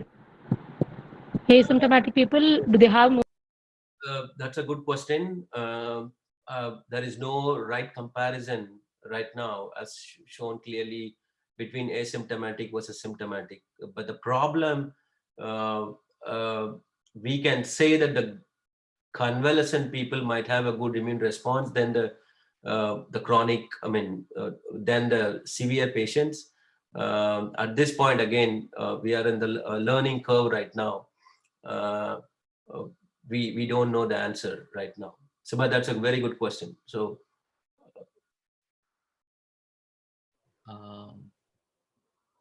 Thank you. You have more questions, madam? Sir? No, sir, enough, sir. Thank you for. I think we have some more questions left in the YouTube group. In fact, one of the ANJAC alumnus, who's right now with the BD Laboratory, Baltimore, US, wants to ask you, is there a role for... What's his name? Kalyan Kumar? You should be knowing Kalyan, right? Yeah. She was classmate. Oh, okay, fine. So he is asking, can you please let us know what is the status of the disease targets like IL-17? Is that being considered at all, or is there any research which is happening on IL-17?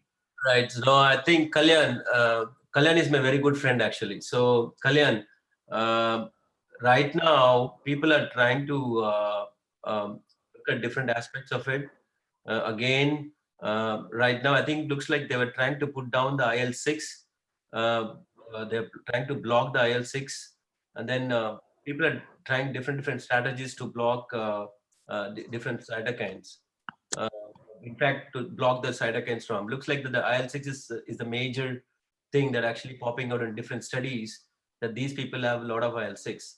But again, the IL-17 story, very few people have shown that IL-17 elevation in this particular patients, but then we don't know what side of IL-17 is actually making the cytokine storm worse. At this point, there is no much concrete data on IL-17, but IL-6 is the one that people are trying to block right now. Thank you, sir. There is one very, I would say, thought-provoking question from one Dr. Benazir Fatima. She goes on to ask, sir, is there a life cycle period for COVID-19 virus? So is it a self-limiting, or does it have a life period of survival? At this point, I think, again, when you look at the infection curve, it stays down for like 14 days or something. Again, the data that is available with different sampling method and different parts of the body, for example, if you look at the monkeys, as I showed now in the monkey trial, whatever they published from Oxford, where they have the virus, they don't have the virus in the bowel, but they have the virus in the nasal cavity. So at this point, even to determine the life cycle, the whole cycle is also it's not been concluded yet. So again, to answer, this is a brand new virus. We just exposed to this virus just 5 months. Still, a lot of data needs to be coming in order to determine all this stuff. But it's a good question. And there is a question from Dr. Jennifer Jebakruba. Sir, COVID screening has been done with various methods. Is there a role, or can we consider using loop-mediated isothermal amplification? It looks like it is cost-effective than RT-PCR. Do you do that? What is your take on it? We don't do that, but I don't know much about that particular method at this point. So, and then one question from Dr. Madan Nals. She goes on to ask you, sir, there are many targets which have been worked upon globally. Is IL-12 being considered for research? Do you have any information whether to tell IL-12 gets activated? So with the initial response, you have to have IL-12. Without IL-12, a good adaptive immune response won't get generated. Okay. For instance, I am trying to do an IL-12 therapy for HIV. I got a grant on that to do it, but then you need to have a good B cell response. For that good B cell response, you need to have good IL-12 response. I don't think the IL-12 is doing the cytokine storm. No, I don't think so, because that actually elicits a good B cell response. So IL-12 might not be the one that is actually using the cytokine storm. I don't think that is doing it. Then there is a combined question from. There is evidence, that for a good T cell or a B cell to work very well, you need to have a coordination of a B cell and a T cell in a very good way. For example, in a T cell has, particularly for the CD8 T cell, the CD8 should have perforin and granzyme, the killing potential very well, then only they can kill. But in this particular cytokine storm, people looks like they are low, they have the low level of perforin. So meaning you have a CD8 T cell without a functional capacity.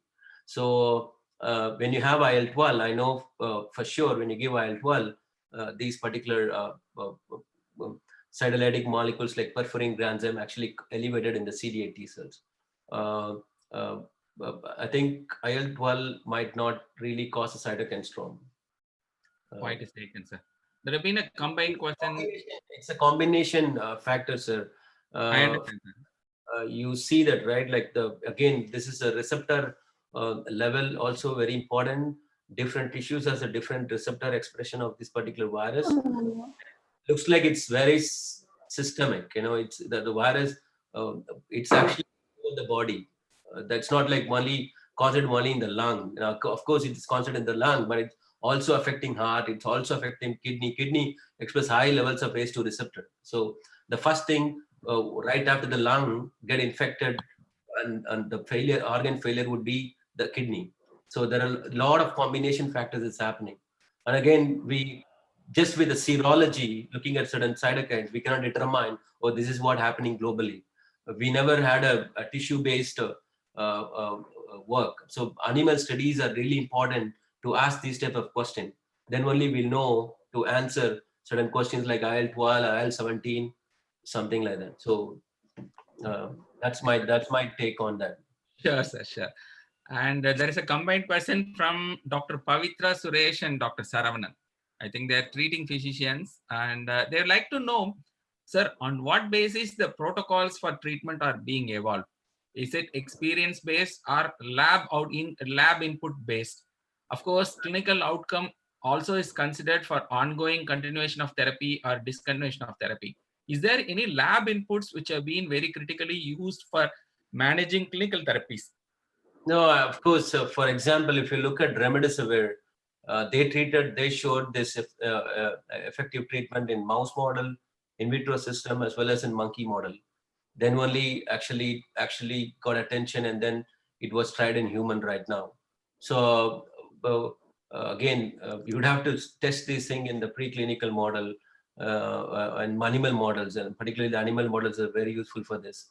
Then only we can actually go for the human trial. I think any drug that actually that we are planning to test, probably have to go to in vitro system in animal models for the safety, and then probably after that, probably the safety is fine, then we would have to go to the human model. So I think remdesivir is, people are trying to recommend that, I guess, in US. Again, they also right now trying to do with the combination therapy to see whether, let's say like a plasma therapy plus the remdesivir, or a B-cell therapy, the antibody therapy plus remdesivir, probably that may work. They're trying to look at a different combination, particularly for the critically ill patients. I think questions are flowing in, but then I think we have time limitations. I have two important questions to you, Dr. Vijay Kumar. We've been talking for almost now 6 weeks about various issues. The China model, especially, they were bold enough in restoring the lockdowns, and of course, few sporadic cases are being reported that they claim to tell they are imported cases and they are not locally driven. And the most important challenge governments want to know is there a shortcut for herd immunity so that we can declare people cured and resume normalcy? But China definitely had a very bold approach. Unlike a few states in US have opened up, and few states are still very, very tightly locked down, or so much of distancing. In spite of economic challenges, few state governors are very, very, very skeptical about opening up the country back, or opening the economy back, in short. But the China, and that point of view, went on as a bold move. I would like to know, is there a model which they are trying to work on and they say, okay, fine, Chinese are safe? Or is there any big data analytics? I think we, some time back also we discussed, the big data is giving a lot of input about the spread pattern, and the especially the data is being to point out, even though for contact tracing it is being used, what contacts are going to be turning positive is also being suggested by that. Do you have any thoughts, or do you have any work which is being happening in your place in regard, so that it helps the policymakers to open up the economy as such?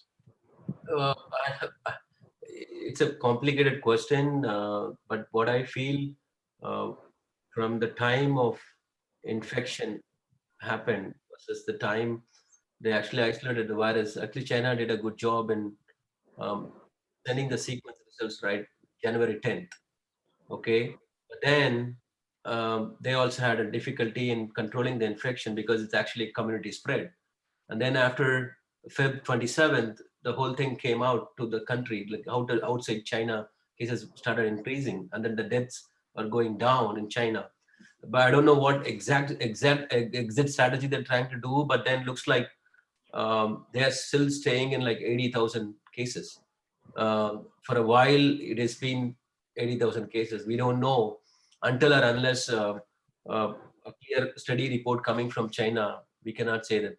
At the same time, I don't know, I can't answer the second part of your question about the exiting the lockdown system, but what I can caution, particularly in India, is that if you exit those lockdown system, I know the essential workers is important. At the same time, we would have to really take care of people by not spreading this infection. So we'd have to come up with a strategy to make a balance of economy as well as treating this particular infection. So I think we'd have to have a strategy of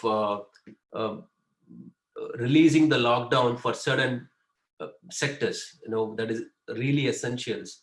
Again, when I gave a talk last time and I got a comment saying that there are people who has money can stay at lockdown. People don't have money, they can't afford this much lockdown because they have to go out there and get money.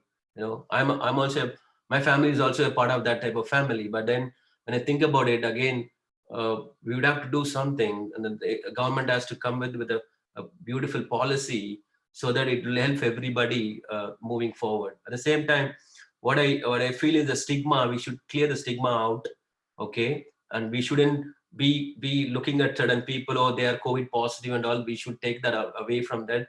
At the same time, as much as possible, we would have to educate the people who don't know about COVID-19. We should go and tell them what is there and what could be the reason that they can, what would be the strategy for them to really get cured and all those stuff, and that will help us. For example, when I heard that the doctor has been beaten up by a general public, it bothers me. I thought of writing I was in fact contacting a couple of my juniors to write letters to editor to Hindu to see whether we would have to really, as a scientist, as a known people who works on this virus, probably would have go and tell people that is, this is normal. You have to handle this as a regular thing. Don't get panic, and then we have to educate them. Until or unless this won't happen. The people will be very much will be in stigma, and then everything will fall in a different place. We would have to educate them. That's the main thing that we should do. And again, we would have to have a strategy for trying to get rid of the virus as much as possible. We would have to try. And to close down one truly technical question, I really don't have an answer. You share your thoughts. So a lot of research has been happening from now the mapping of virome is happening in a big way.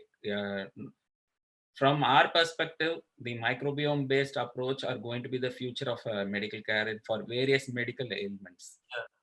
I'm sure the cold specimens, especially from the Alps and from the Arctic region, and the deep sea drilled specimens are being pulled out for understanding the disease pattern earlier.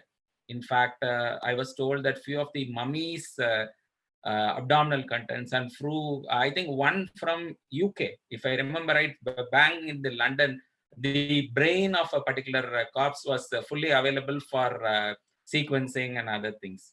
Do you have any thoughts or do you have any information that such type of viruses, mainly corona or may not be corona, have, but I'm sure we have the Spanish flu experience in 1920, we have clear-cut documented historical controls. Undocumented historical viral pandemics, do we have any, I would say, paleo research which is happening or which has shown some light, so that do we have any learning from that type of virome research? So that is a very good question, and I also have an interest on it, particularly when you talk about the microbiome. We are also trying to do, we have right now, we're trying to look at microbiome in HIV infected, monkeys. And I'm trying to do something on COVID-19. I'm talking to people from New York, trying to get some data on the microbiome. I think when you talk about microbiome, this is a huge area. Nobody knows clearly what pattern exists. Again, we'd have to study certain things. For example, I came across a study where, as you know, the pancreatic cancer is one of the worst cancer in the world. And then that study tells that in the oral microbiome, the bacteria that is present in the oral, in the mouth, actually seen high in the pancreas. So I was talking to one of orthodontic person here in Atlanta to see a collaborative study to see whether that pattern is actually really happening, and then again, the flossing is important, when you do a flossing, that then you get rid of most of the microbes. We don't know which is good and which is bad. And again, this will happen in different levels. Virus can influence the microbiome, immune response can influence the microbiome, food can influence the microbiome, environmental can influence the microbiome. So since microbiome influence the immune response as well. There are studies, if you deplete certain types of bacteria, you don't get a good immune response. And I was always cautioned, if somebody takes a vaccine, but don't take antibiotics before that. Probably,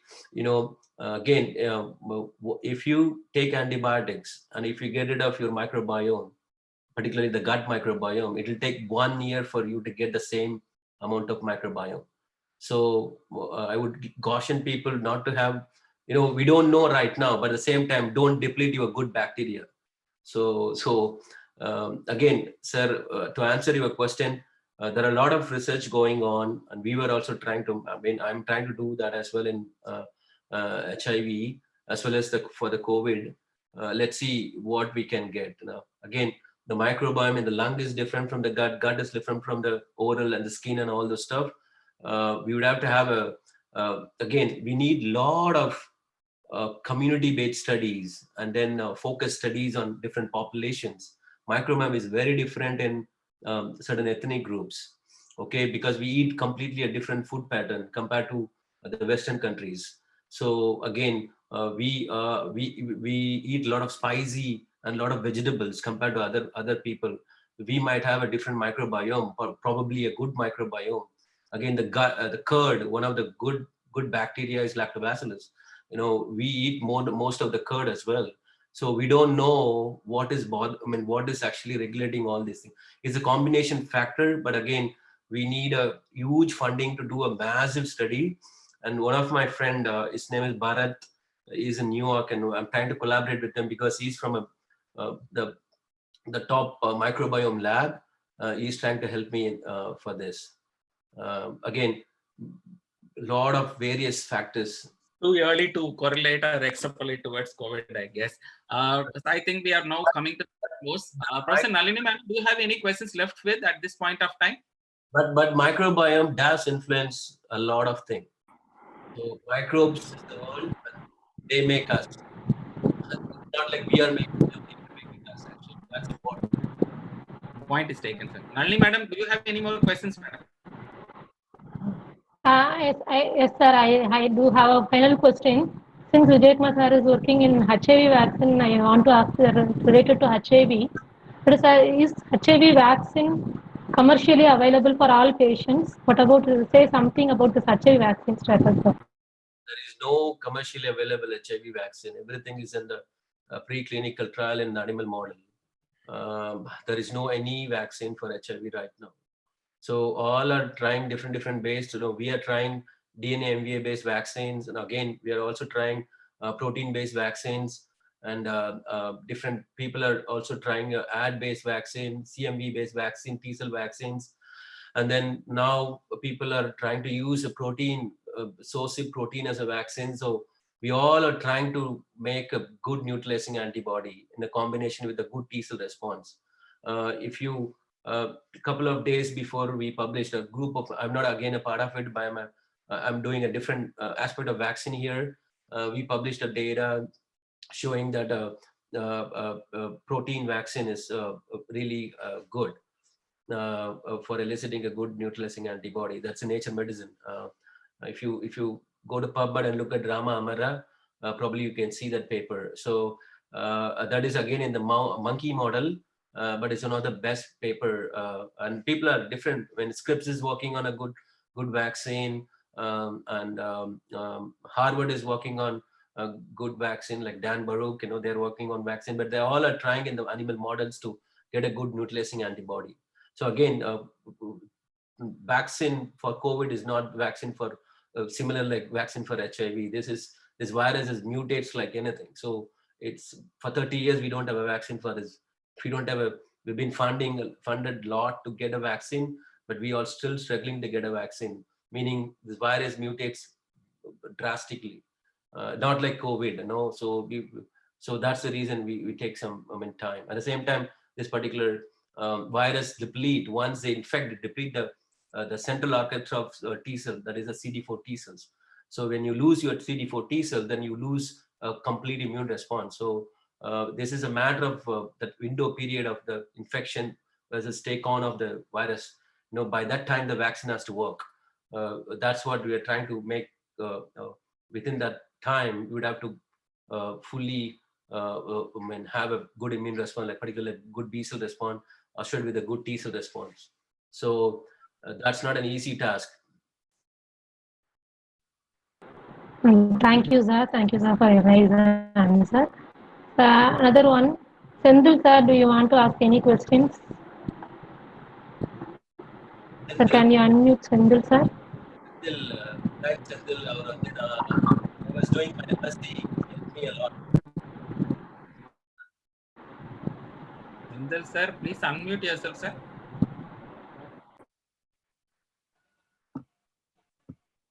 Sendil, sir. என்னுடைய question எல்லாம் கேட்டாங்க sir. ரொம்ப thanks. I think today's discussion was extensive, but still it is our responsibility. I think I missed your name. Very sorry, sir.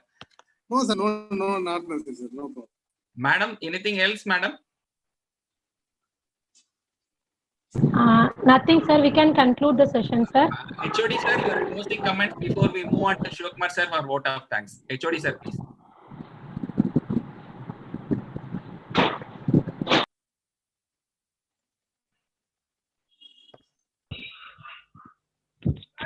Yes, sir. Hello. You are with us, sir. Hello. Yes, sir. We are able to hear you, sir. Pesanga, sir. Okay, sir. Okay, sir. Sir, we can conclude this session, sir. Thank you, sir. Thank you. Okay, sir. Shivakumar, sir, vote of thanks. Shivakumar, sir. I think Shivakumar, sir, was instrumental in getting connected to Vijay Kumar Velu. I think they were. Yes, sir. Yes, sir. Yes, sir. Over to you, sir. Yes, sir. Okay, sir. Sir, good afternoon to all. First of all, I thank our management to granted to conduct this meeting with a successful one. Then I thank our principal who motivate to conduct this program. Then I thank our today's chief guest, Dr. Vijay Kumar. He gave wonderful ideas about the COVID-19. Yes, the past, present, and future. So, what is the status and other things, mode of infection and source of infection and treatment prophylaxis? Everything is good. He explained everything is good regarding COVID-19. Thank you, sir. Then I thank our respected Kanagavel sir, Mr. M. Kanagavel sir, who is a member in the Medical Microbiological Association and laparoscopic surgeon, gastroenterologist. He is a wonderful human being. Who have spent a lot of time for conducting this program with a successful one with live YouTube and Zoom. Then I thank thank you, sir. Then I thank our head of the department at Ponmanikam sir and organization secretary at Kenali madam and other faculty members who arrange a successful one. Then I thank the participants of various scientists, various institutions of scientists, research scholars, teachers, and student friends. Finally, I thank one and all.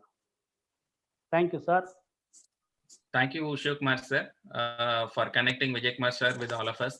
And in fact, I should thank the two important senior faculty from the Pasteur Institute and the BCG Institute for staying with us all through. Thank you, one and all. And Vijay Kumar sir, with your permission, I call this session as end. HOD sir, Nalini madam, can we call the session to end, please? Thank you all, and thanks for Shiva. You can end the session, sir. Vijay Kumar, Thank you all. We will meet next meeting. Thank you. Thank you. Thank you all. Thank you all for your active